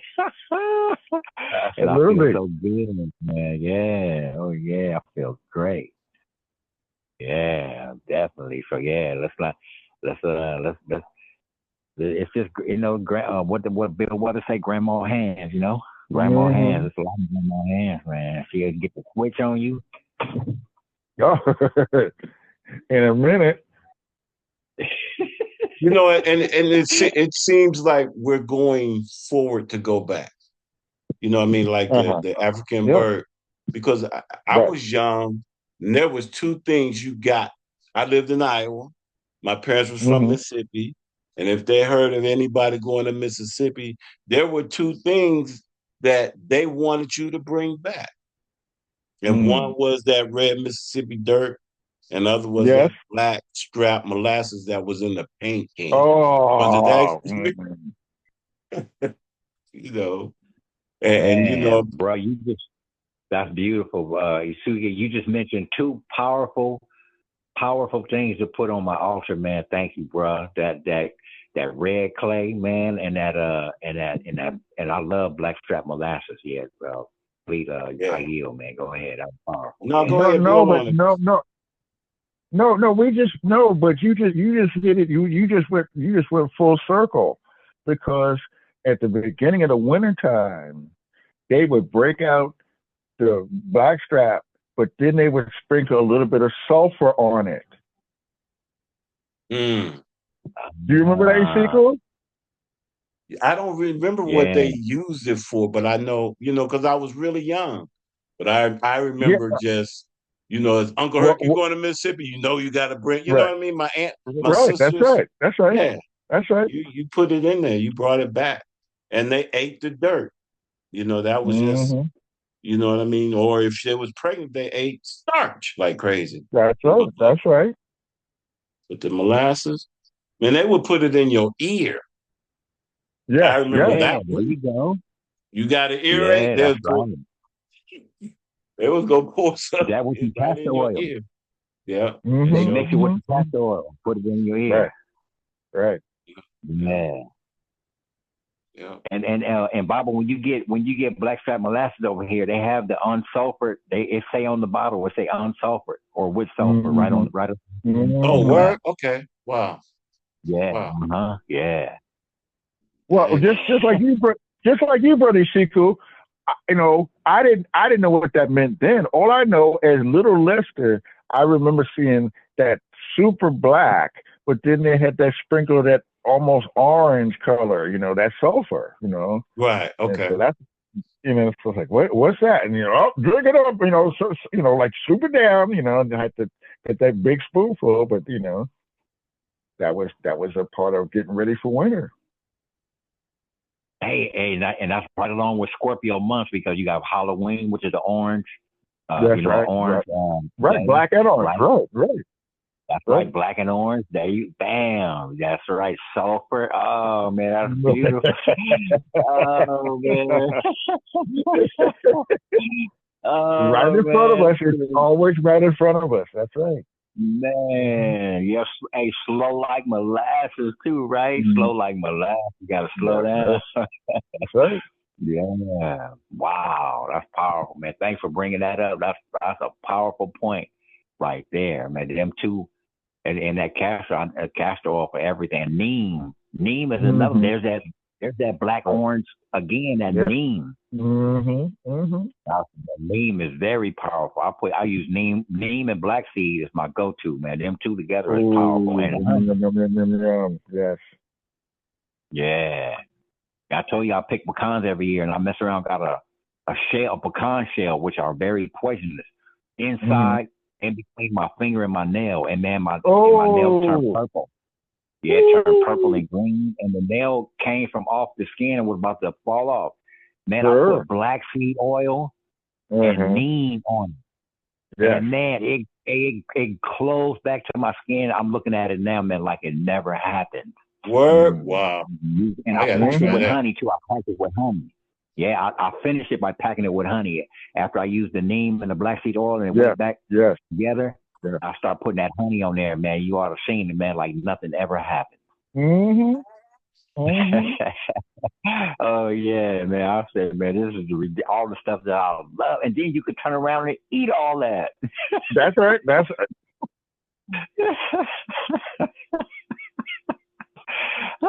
put that cocoa butter, put that shine on it, that cocoa butter, man. Oh man, that stuff is ridiculous. I love it. And I love pomegranates because it remind me of pyro garnets. And pomegranate got granite. The name granite is in pomegranate. Come on, y'all. Oh man, this stuff is crazy, man. When I slow down, look at the mushroom, go into the room in the dark where the mush is, go in there where the mush is. Yeah, you don't want to go where it's all pristine and clean. You want to go where the mush, where the where the black soil, go lay in the mud. Yeah, man. We talk about the pig, but if you look at the spelling of a pig, it got pi in there. It got GI, which is a gold symbol, 7 and 9. Back in front, pi. The pig. That's why people have a piggy bank. So yeah, he's always in the soil, man. Absolutely. Look, all of this stuff. It goes back to, once again, appreciating our neighbors. Okay, the beings that live here with us and among us,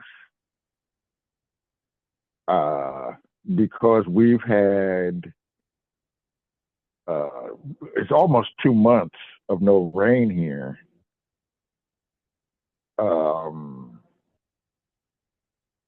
We had one like overnight, just threw down some water.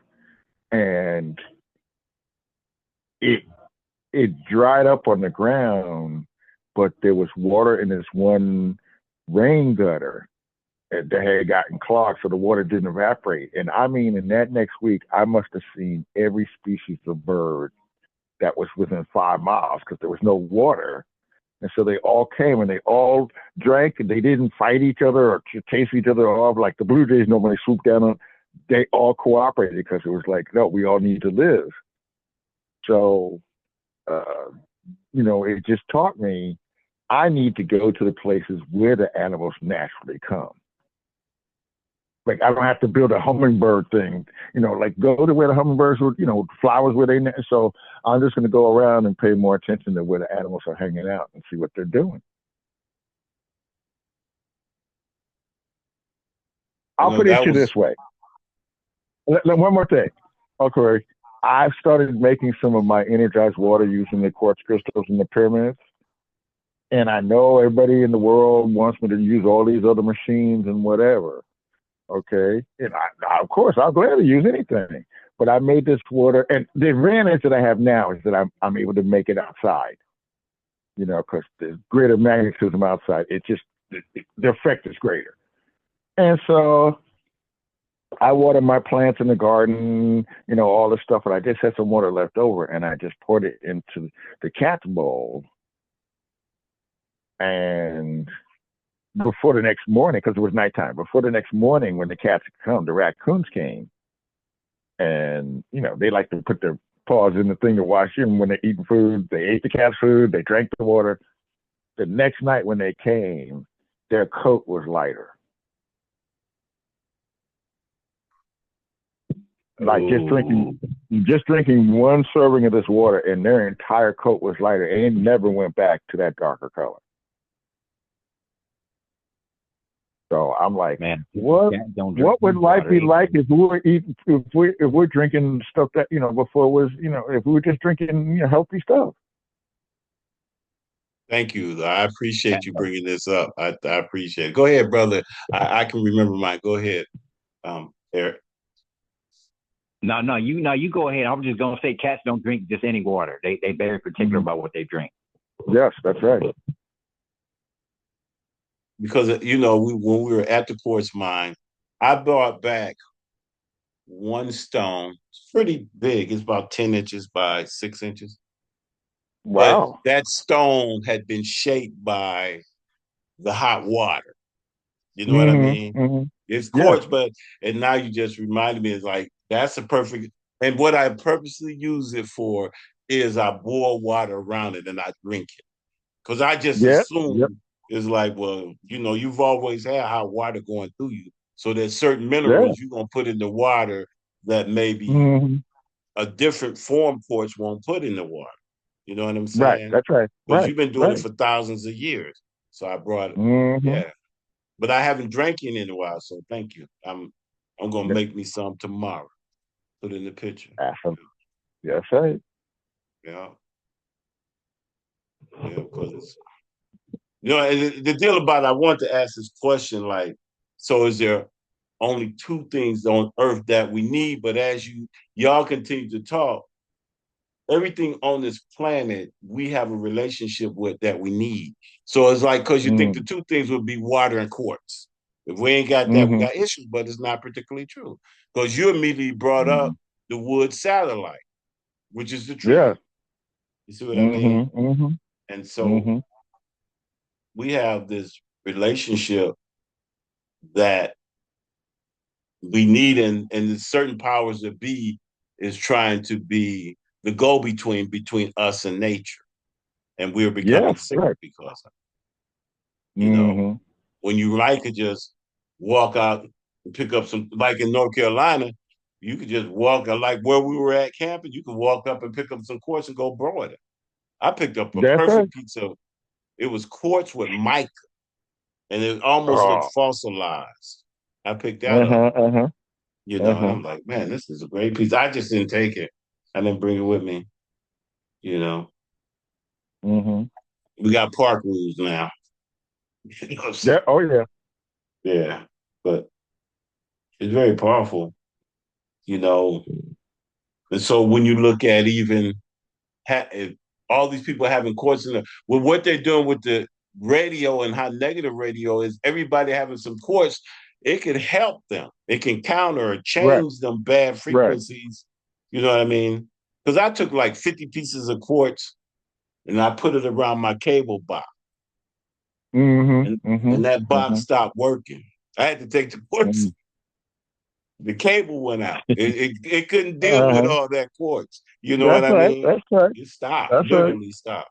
And I was like, wow, that's deep. And so it's vital that we do it or have these conversations to talk about it. And when you go back to looking at us moving into a Uga or at the beginning of a Uga, then it's going to make us more positive people. You know what I'm saying? That's right. Yes. Simply even, you know what I mean? Because like, not everybody can afford a 6 feet tall Georg, but that person that can, they got it in their crib. It's resonating. It's working. That's right. That's right. And so if you go out, like, we monitor like the sunspots because of, you know, the northern lights have been coming down. Well, twice Yeah. this year they came down to Charlotte. You know what I mean? Well, then Mm-hmm. that resonates out of all the courts that's around in your That's house right. That's it. in North That's right. Carolina. Yeah. And so, what if collectively, if the people was putting out intentions during that time, could we manipulate? We already could manipulate the weather, but could we manipulate how this planet is run? Well, okay, okay. Okay. When the mainstream scientists were asked to determine this, the answer to this question by uh, the people in public relations, the public, you know, the public relation for the government, okay, and the scientists did the studies and the research, and what did they say? Is it possible for people to, you know, concentrate their energy that way and have an effect? What was the scientific evidence?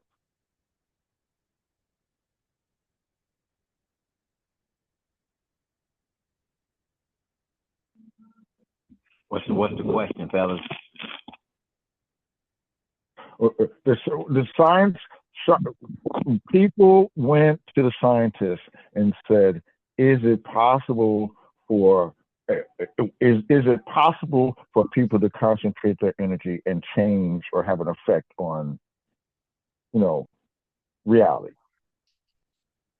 And the first thing that the scientists pointed to was the Maharishi effect. And the Maharishi effect was something that was studied in the late 60s and early 70s, where it was determined that if 1% of any given population, so any town, small or big, if 1% of those citizens are meditating, and here's the kicker, they're not even meditating at the same time.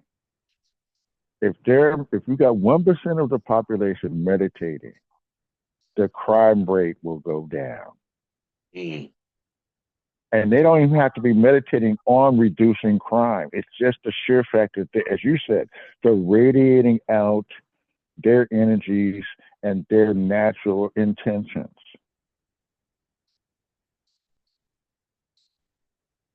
All I'm trying to point out is that research has been done for a very long time. There's been study after study where groups of people, church people, will all pray at the same time, or, you know, they've done all that. We know that that works.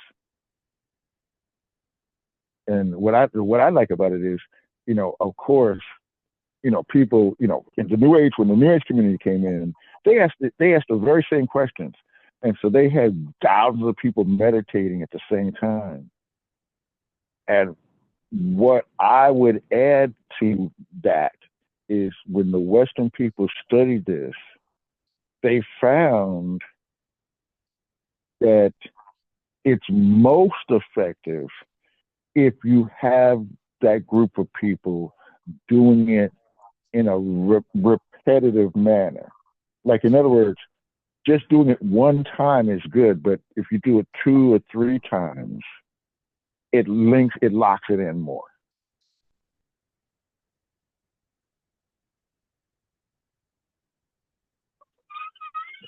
There's communities right now.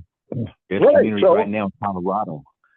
In Colorado, especially when I lived there, The people are very conscious of a yoga breathing and tantra and and going hiking in the wood like Crestone, Yes, going hiking sacred sites. yes. Okay, there is no crime in these areas, man. They'll tell you I was locking my door. I was up there, man. People leave their keys in their car overnight. You see people leave their purses. It's incredible, man. Nobody locks their doors. Bears walking through the town, moose. It's just like, wow, man, it's just cool. Everybody just so relaxed, a great environment to be in. I never thought that would existed, but it does. And they don't broadcast it. It's just, when you go there, this is the vibe. Just relax. Everything is cool. That's they saying, no one, everything is cool. Yeah. Well, at some point, I'm sorry. No, go ahead. I'll remember. Okay. At some point, I'm hoping somebody will do on TV, a documentary. Well, it doesn't have to be TV. I'm just hoping that somebody will do a documentary on the history of architecture in this country, specifically the 20th century.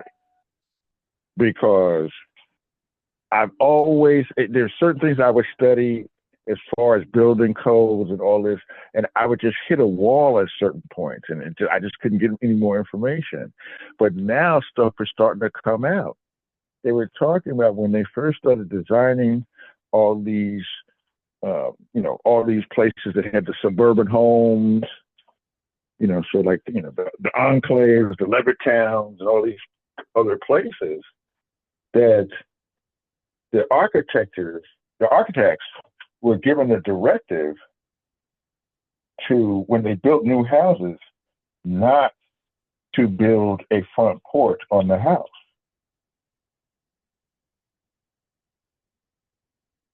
And the reason was, when people had front porches,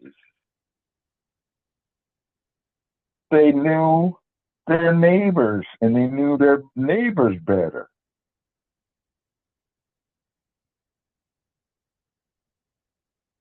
Once you eliminate that front porch, then people aren't sitting out there, people aren't saying, how you doing? They're not stopping.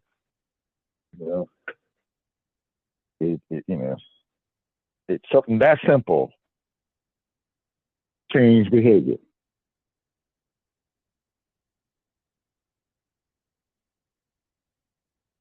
So what were we going to say, Brother Usiku?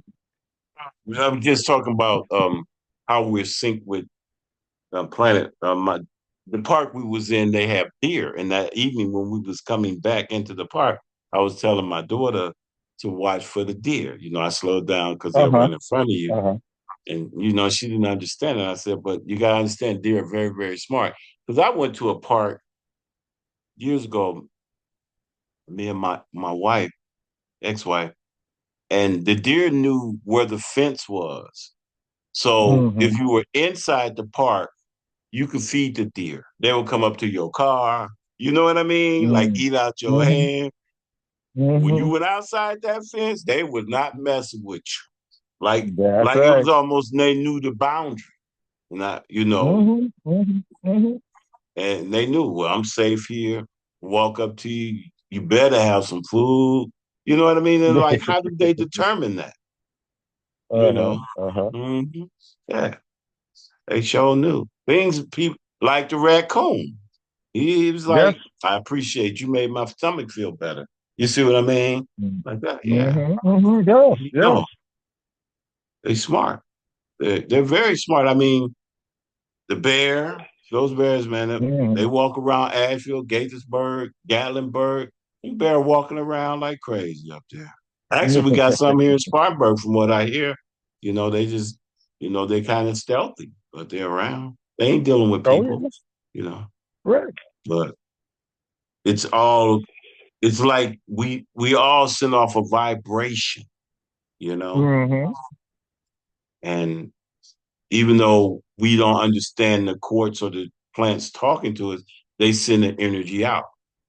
You know what I'm saying? Constantly, like a radio tower. Yes.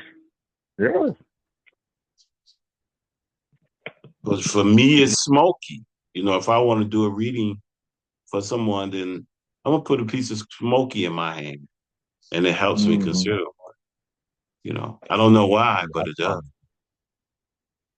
Yeah, that's powerful. Smoky. Yeah.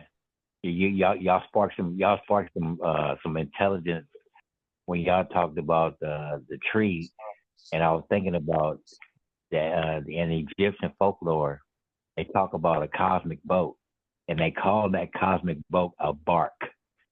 So Mm-hmm. y'all wooden satellite. I was like, oh yeah, these brothers they knew about that wooden satellite. They definitely did. Oh yeah, Yes, yes, the royal bark sailed across the heavens. You yeah.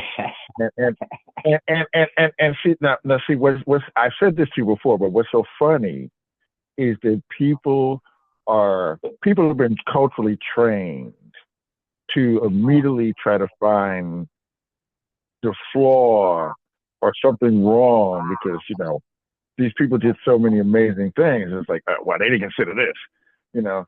So when people talk about the royal bark, the royal boat, and they're like, well, uh, you can't have boats in space. And I'm like, oh, okay. So, what do we call our people that go up into space? What do we call Americans that go up into space?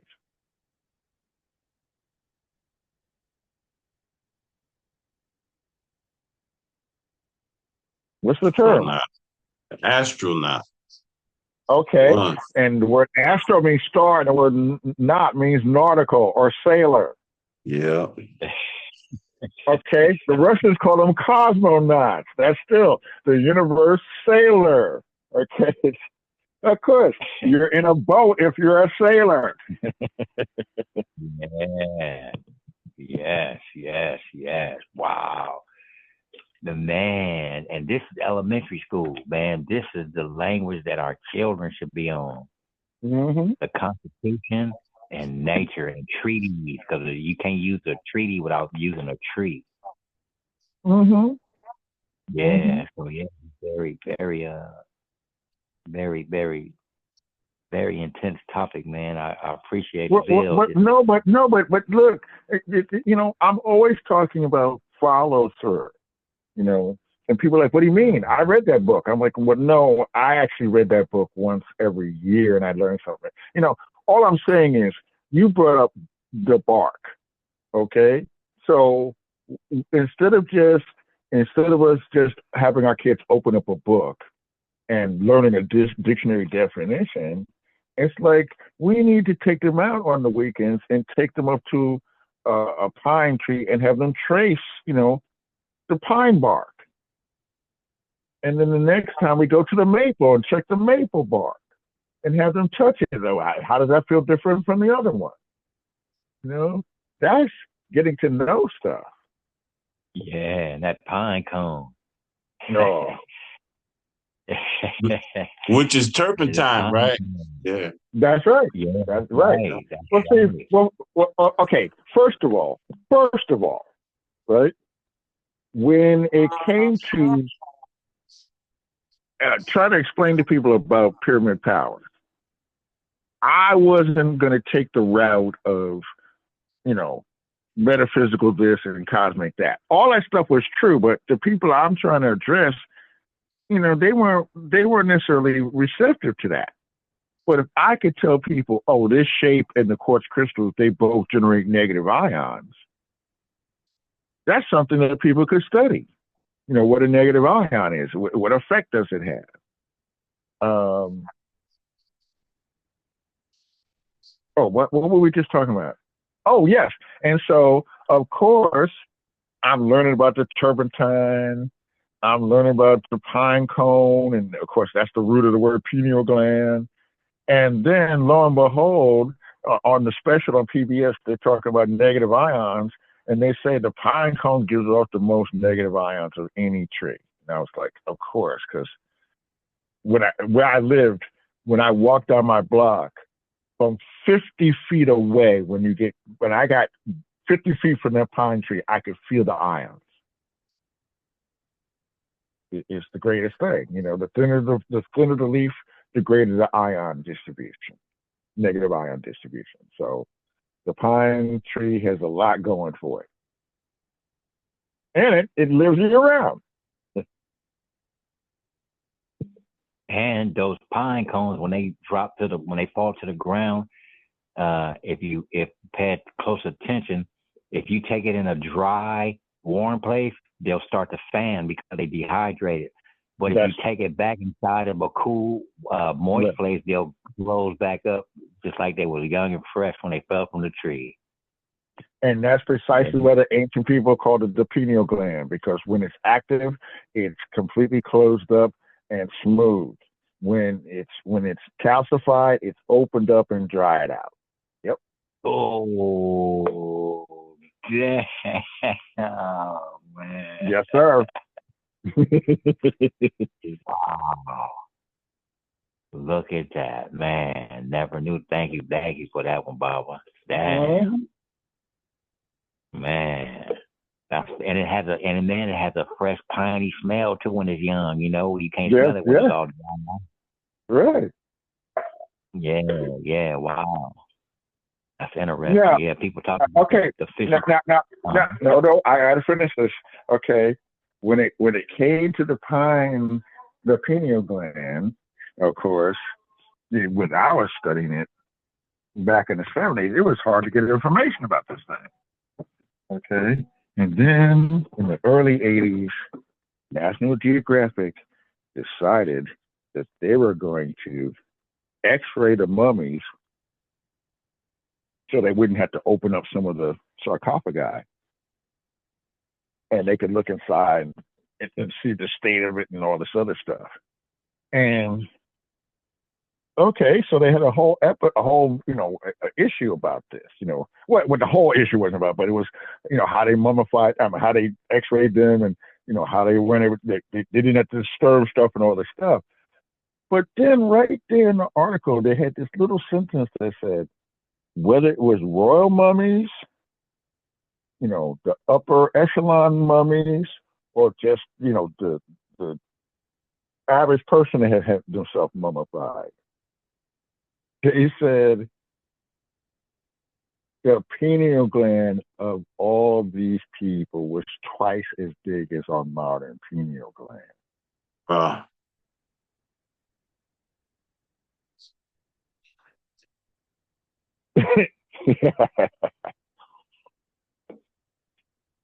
Man, that's right there, National Geographic. Is that a sign of more oxygenated areas, more trees, more river water? Well, first of all, it's two things.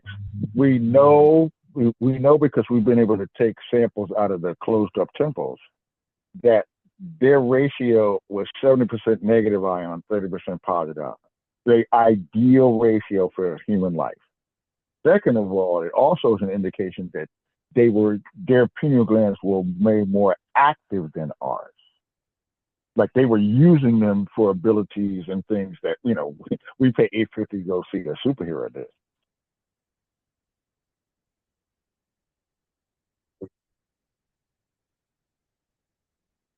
So one feeds off the other. If you're in the right environment, then your pineal gland is going to be more active. The more active it is, the more you're going to actually do stuff and change stuff, to reinforce that. Yeah. Oh, I noticed about islanders, man. The way islanders move on after storms. Mm-hmm. The laughter, the willingness for everybody to get on one accord like ants. Yeah. It's amazing. So I can see that. It's a different environment. You have to use what you have, and it expands as you use it. I can see that. I've been in some situations where I had to use, mental power like never before with pressure. It's like that pressure make a diamond. That's right. That's right. Yeah, definitely. Wow, man. This is a great time, man. We just floating, man. We like the floaters. We float down. Oh yeah. Look, I just want to briefly mention, like, we really, not you and I, but all of humanity has to really start examining the hydrologic cycle, because we have greatly interrupted this thing. And there are things that we can do or undo, non-do, but that's one of the things that's another one of those unseen heroes. You know, it's invisible to us, but we can see the result of it, and we're messing with this thing. We're not getting the equal distribution of water around the planet, and you know, and we're polluting the water that we got. So it'll be a little. It'll be interesting, but the hydrologic cycle is worth studying, even if it wasn't jacked up. It's a beautiful way of moving stuff around and making sure that everything gets what it needs. Like the mycelium network. Mm-hmm. Mm-hmm. Lots to learn from them fun guys, that's for sure. Yeah, oh, absolutely. Absolutely, my friend. I mean, I told you they found that that mycelium organism. It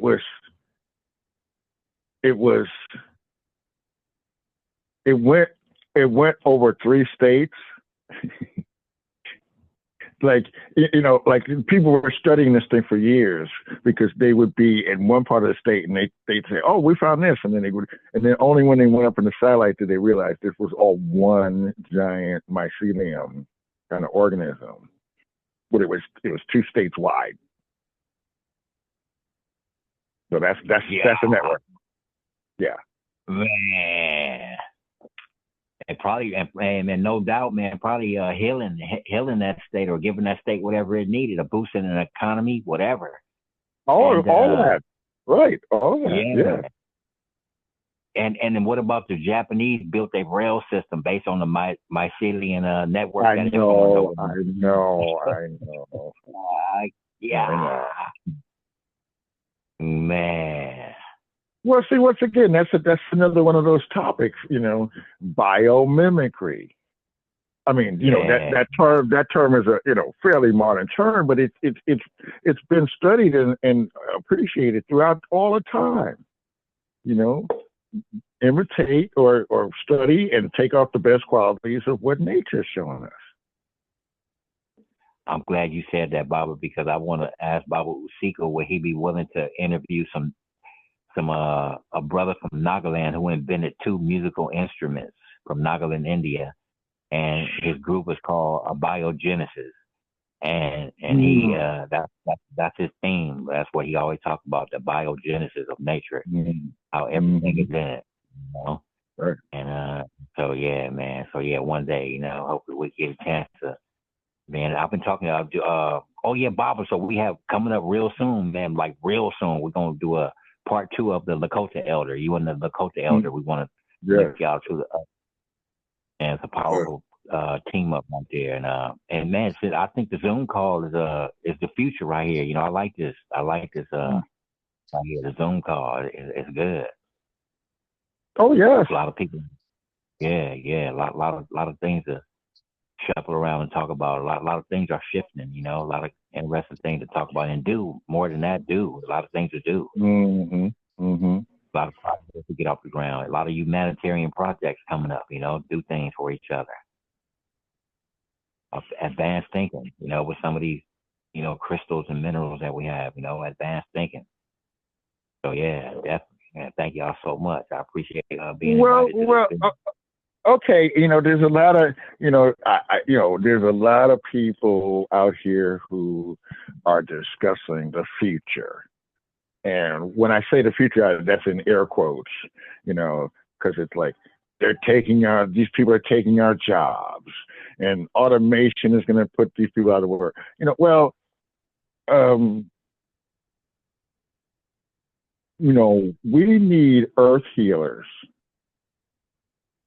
You know, people that are going to actually take care of our neighborhoods, but you know, the actual grounds and the trees, and making sure that the water flows in the gutter to the sewer thing. And that this, in other words, what I'm saying is, there's going to be new jobs, all new jobs, because we have needs and requirements that we didn't have before. I'm sure that with all the stuff that we throw away these days, I'm talking about in New York, we get so many deliveries, all boxes and stuff. There's got to be a way of collecting all that stuff and making money, like just to make sure that it goes to the right place, it gets broken down. Neighborhood gardens, bat boxes. And people say bad boxes. And I'm like, well, yeah, first of all, the bat population has been going greatly down. And excuse me, but they eat 1,000 mosquitoes a night.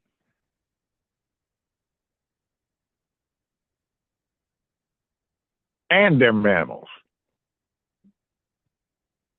Brother, they have a bat cave over here where I live. Mm-hmm. You ought to see the bats coming out every evening. Oh, in Texas? In Texas, yes. In Texas. Yeah. Oh, yeah. Oh man, they come out, man. They form groups, and they form groups, and man, some fly off to the east, some to the west, some to the north, some to the south, and it's amazing to see them fly in a pattern of a golden mean ratio.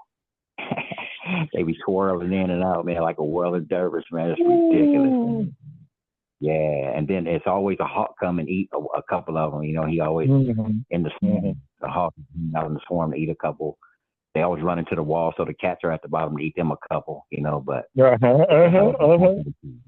you see a National Geographic and all these magazines that come to do write-ups about it. It's cool. It's really cool. Oh yeah. Yeah. Very intelligent creatures too, man. Super intelligent, man. With that sonar sound. Right. Yeah.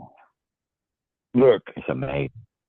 When they talked about how the bat finds the moth. They send out the sonar. And so over time, the moth developed in its own body. It developed a thing that would block the sonar. And so evolution-wise, the bat said, okay, well, I can't find you anymore with the sonar, but I developed a means of finding your sonar blocking device. So it's still called the bud.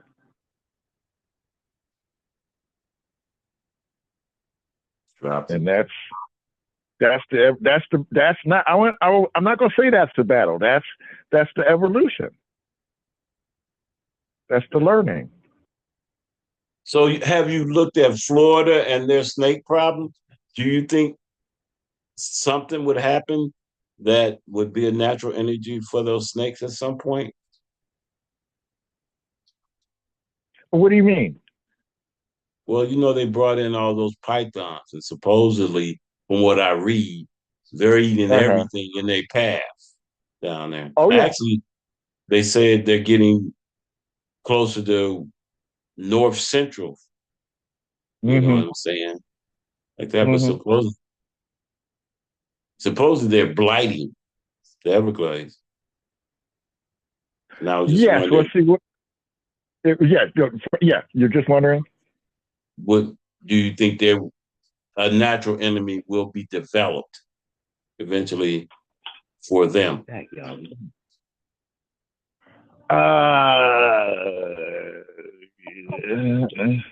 Okay, that's the reason. Well, my answer, my scientific answer is,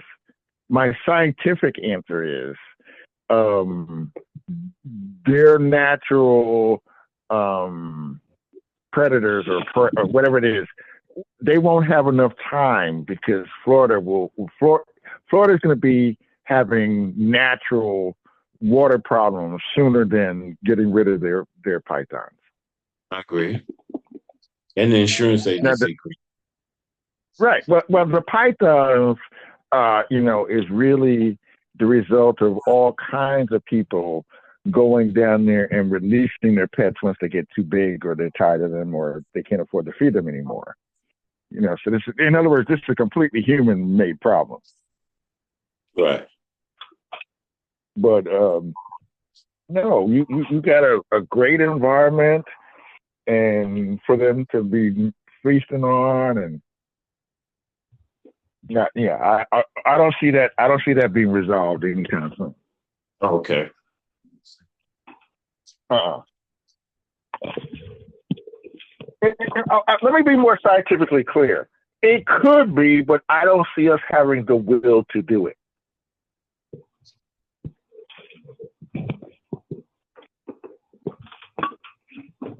I mean, like anything in America, if little Johnny's, pet show dog gets eaten, then something might happen.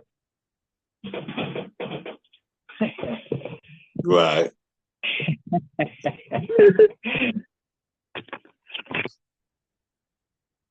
I just fed my chickens. I don't know if y'all heard them, but they was happy because I gave them some pecans today. I mashed pecans up real small and like a powder and fed them with the scratch. And man, they love them pecans. Yeah. Look, it's been known since about, I would say 5,000 BC that when vegetation goes under stress, that it will produce more nutritious fruits and vegetables. Yes. Like you were saying, the pecan tree had to go deeper, Exactly. for that water. Yeah. Yeah, marijuana does it. Roses are one of the most potent. When they go under stress, roses produce beautiful flowers. Yeah. Well, once again, I was thinking about, in Italy, and in France, they always try to put those vineyards on a hill or a slope, because just the vines having to go upward brings on that, that extra effort that it produces more.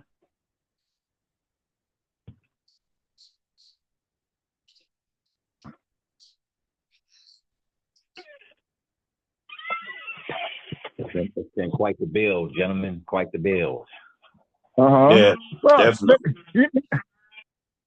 I just want to ask you two fellows something, okay? Well, I don't even think it needs to be a question. I'm just considering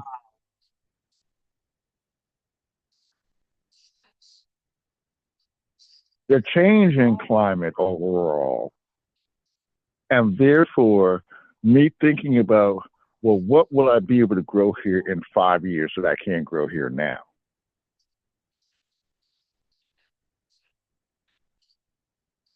And of course, the answer to that, it would be different in different parts of the country, but it is something to start considering.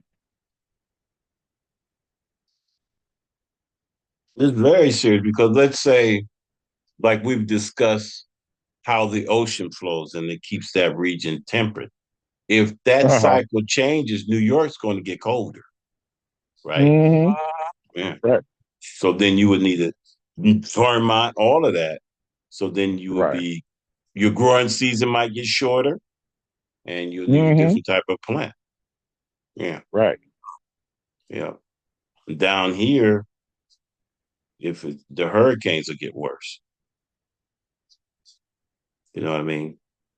Because without the circulation, that hot water may stay hot. You know what I'm saying? Because it ain't moving in the Gulf. That could really affect us. Yeah. It warms up. So definitely,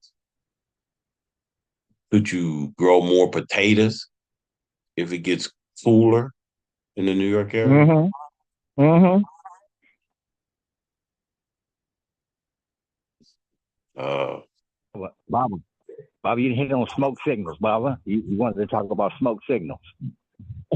well, well, just in general, as soon as the whole thing happened with Hurricane Helene, well, even before that, but Hurricane Helene completely brought it home to me that, one of the first things that everybody said, all the newscasters and weather people, was like, we even can't get reception, you know?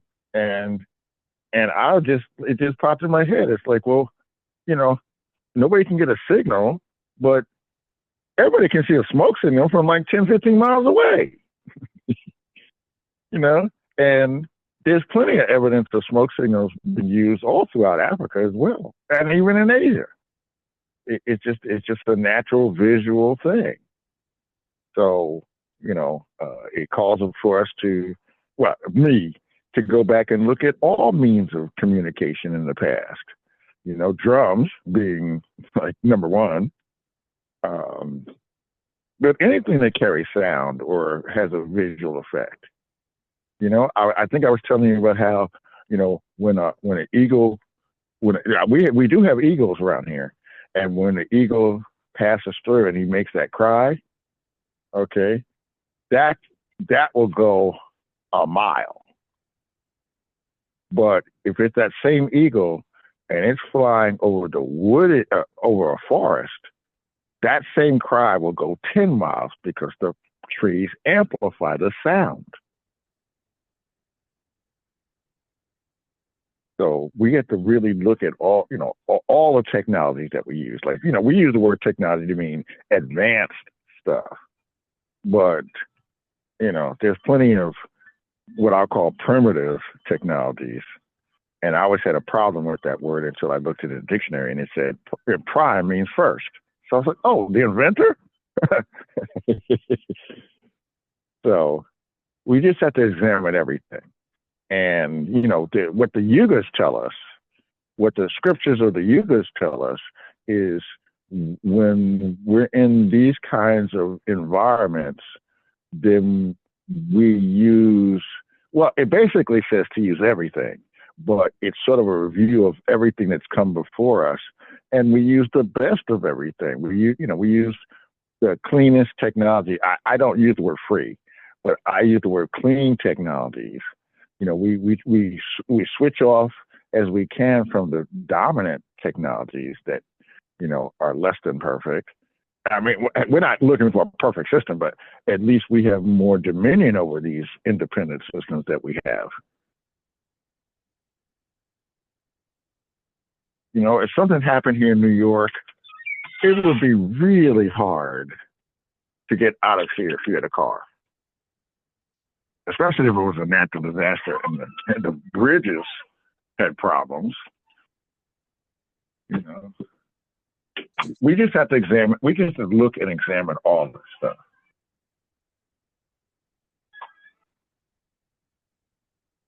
And that includes airships. What are airships?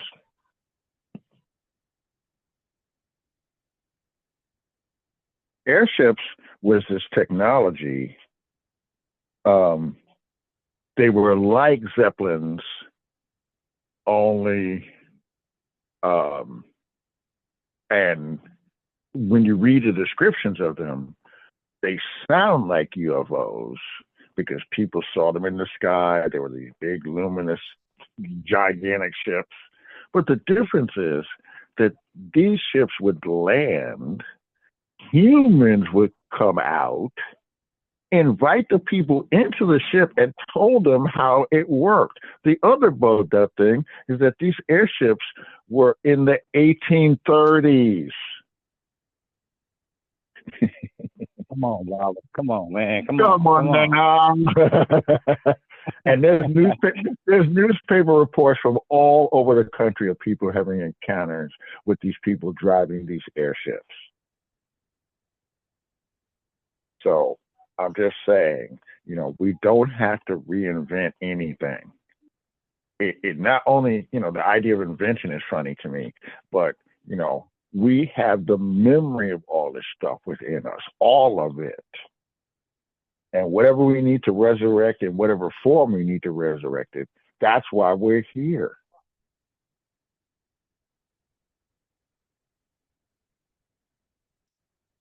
You know, when we bombed the Japanese in World War II and we wiped out all their aircraft,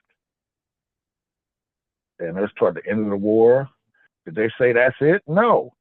They had all the school children uh, sew together all these pieces of newspaper, and they made balloons out of newspaper and fabric and put bombs on them and took them up. They lifted them up and they went on the jet stream and went from Japan over to the United States. And they put things on these balloons. There was no humans on them, but they put things on these balloons that at a certain point they would start dropping lower in the sky. And when they reached a certain depth, they would release these bombs. And these manless balloons killed several people in the United States. Okay, that's the simplest technology you got.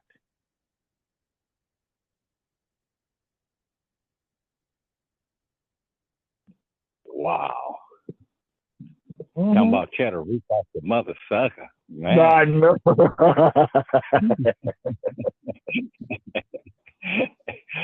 Yeah. Want to say big up to Pat Lewis along Motown, legend, friend of George Clinton and Sidney Bond, Minnie Riperton, Denise Williams, and many Janis Joplin. They all chill together, man. So yeah, big ups to her, man. She passed earlier this year, and she asked George Clinton if we could do an interview with him on Beverly Hills Radio, and he agreed, but man, we never got to it, man. But yeah, big ups to Miss Pat Lewis. Man, yeah, and they put her in the new Stax documentary that they just came out with this year. She was a part of that too. Yeah, that's a good part to see before she got out of here. They honored her in Stax, so that's cool. Yeah, I'm walking. Look. All that whole thing was just, that the musically. That's the other thing. That's the other thing. I'm glad I reminded myself when they were talking on the Aztec calendar. The one that everybody was pointing to for December the 21st, 2012. Okay, and the mainstream media, of course, picked up on this at the last minute, and suddenly it was like the end of the world. Okay, and the actual quotation off of that giant stone is, "It will be the end of the world as we know it, life outside of time." That's the actual quote, and it gives different instructions. It gives different instructions as to what to do between 2012 and 2025. And the main instruction, okay, of course, you got your spirituality and, paying attention to the cosmos, taking care of nature, eating healthy, all the normal stuff. But the thing that they say is the most important directive is dancing and singing. Yes. Wow. Dancing and singing, man. Dancing and singing. I thought that was significant because I would have thought it would have been something what we consider to be loftier goal, but they're like, no, keep yourself moving. Just let it out. Sing that stuff out. And that's DAS, dancing and singing. DAS, DAS. That means two, don't it? Yes. DAS, the DAS effect. Yes. Yeah. Oh, well, yeah, I'm an older gentleman now, and people always make fun about the old guy in the club, but there really are no clubs for older people. We still like music. And what about concerts in the afternoon for older people? Oh man, that's the place to be. That's how I start. That's how I fell in love with jazz. I could walk around Los Angeles and go to a free JBC Jazz Festival free on Long Beach Pier. Wow. And I seen Joe Sample, man. I seen what's the sister that passed away? The tall sister that passed away. That she used to date one of the Whispers. Oh, she could blow, man. She used to wear the fancy African hats. Big tall sister with big shoulders. Man. Anyway, man, I seen her. I seen Michael Franks. Oh man, I could go on Michael Brecker. A lot of people, man, right there on the free jazz, man, free amongst the older cats, killing, no violence, no police. Yes. Yeah, children chilling, everybody having a good time, man. No worries, no worries. Everybody safe. Wow. Yeah. Man, I want to think of that sister name because she can blow. Oh man. I'll think of it before we go. You know, she had an accident similar to Whitney Houston with the same record label. I know who you're talking about. Yes. Her and Donny Hathaway, they all passed away around the same time. Yes. Oh man, she could sing. Big tall sister, man. She could blow. Damn, I'm thinking of it after we get off watch. But yeah, anyway. Okay. Yeah, man. So Spirit just reminded me. You know, I wouldn't have thought of this on my own, but Spirit said, so according to what Lester said, this is a call for instrument makers. You know, yeah, and not necessarily the same instruments. You know, but it's the time. Come on, it's time. If we're gonna do dancing and singing, we need some people making some tone makers. Yeah, wow, there you go. And I brought up the elder from Nagaland, who made two. Man, he made 2 products out of bamboo. And yeah. So that's right on point. That's right on point, Lester. Yeah, that's right on point, man. Yes, sir. Well, fellas, I'm about to shift gears and go into another mode, but man, I feel honored to be on this call, and man, we covered a lot of ground. Barbara, I'm gonna call you any day now. Okay. The elder from Dakota, he can only be on like early in the morning and tomorrow's Veterans Day. So I'm probably super busy. Yeah, so he is a vet, and but he can be on. He gets up at 4 a.m. every morning. Wow. That's why we scheduled the last one so early, but we'll try to work it out with you. Both of y'all on the same call. I think it'll be monumental. That'll work. Yeah. Yeah. And definitely. Thank you so much. Man, let's I appreciate it, man. This is nice. Informal, but a lot of information was dropped. I mean, even y'all last topic was like an earlier topic where you saying if 1% of the people would focus on something, they could change the energy. Well, when you're dancing and everybody vibing on that music, it's doing that. Right. Yeah, that's right. That's exactly right. That's right. Yeah, you know, because like, especially like, let's say you get like New Orleans, and they did that thing for Frankie. You know, that was off the chain. I don't know.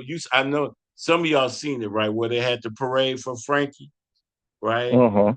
Most people was dressed in white, right? For Frankie Beverly. And they were out there jamming with Frankie's songs and other songs. They even had a makeshift casket with him in it. Woo! So you know these people was all on one accord. Yeah. Yeah. You know, so you think about them playing this song a special type of day, that puts you everybody in a certain mood, right? That's right. Even if everybody go to thinking about just a pleasant situation that happened when that song was being played, it changes the environment. Yeah. So it's very powerful. But anyway, I appreciate y'all sharing with me. Yeah. And real quick, that brother's transition is still reverberating, man. Remember, a maze is something that takes time to navigate. And his death was super timely. It's a golden time we in Aquarius. He was the golden time of day, man. He told us to have happy feelings. That joy brings pain, vice versa. Yeah. And you know what I'm saying? Just and yet, and man, the people in New Orleans, man, that's the heartbeat of America. That's where all the rivers meet up, like a heart chamber in your heart. And and we ought to get together and do a metaphysical breakdown of Frankie Beverly, man. I think that's a very potent topic to talk about, man. The geomancy of New Orleans. Yeah, let's drop some on Frankie. Play some Frankie Beverly music. I mean, people still celebrate, man. I haven't stopped, you know, and his catalog is huge. Oh yes. Oh yeah. Yeah, man. Definitely. Big ups to Frankie Beverly, man. Wow. Definitely. You know, and you know, I ain't gonna go to another topic, but yeah, I appreciate y'all. And let's just do it again because it's so informal, but we can build and just share our thoughts, and that helps. So, you know, I appreciate this, Bill. You definitely. No, it for me. It was just great hearing the actual living experiences, like you digging on the mountain, you know, you going to the beach, or you know, you know, literally getting out there and interacting with the earth. Yeah, definitely. I can't beat that. You know, I mean, one final thing. Every year, the wasp comes to the pear tree in front of the house I've been staying at. It's not the regular pear tree that has the fruit. It's the pear tree that has the little tiny round hard things. And every year, some wasp comes and builds a nest, and it's a typical looking nest. You know, it's oblong, egg-shaped kind of thing. Last year, I had the privilege of watching the queen actually build the nest in one day. They build the whole thing in one day. Well, this year, July, August, September rolled around, no nest. So I'm like, okay, it must not be coming. And then I looked up in the tree, and there was the nest. But instead of it being like a foot long like it normally is, it was the size of a bocce ball. It was perfectly round. And I'd never seen a perfectly round wasp nest before. It's really small. So it couldn't have held more than 50 or 75 wasps in there. But I just found that to be fascinating I've never seen a round wasp nest, a small one, until this year. So it's always good to keep observing nature because we'll always see something that we need to learn about. All right, fellas. Just keep on shaking your booties. Shake. We're gonna make it. Yeah. Oh, hey, everything is on the one. There you go. See? Yep. You got one. You got a song for us to go on? Baba Eric, did he leave? Maybe he dropped. I think he did. Yeah. Okay. Well, I'll get up with you. Let's do it again. Let's not be. All right. It was great. Okay. It was great. Yes. All right. Have a great evening. Mm-hmm.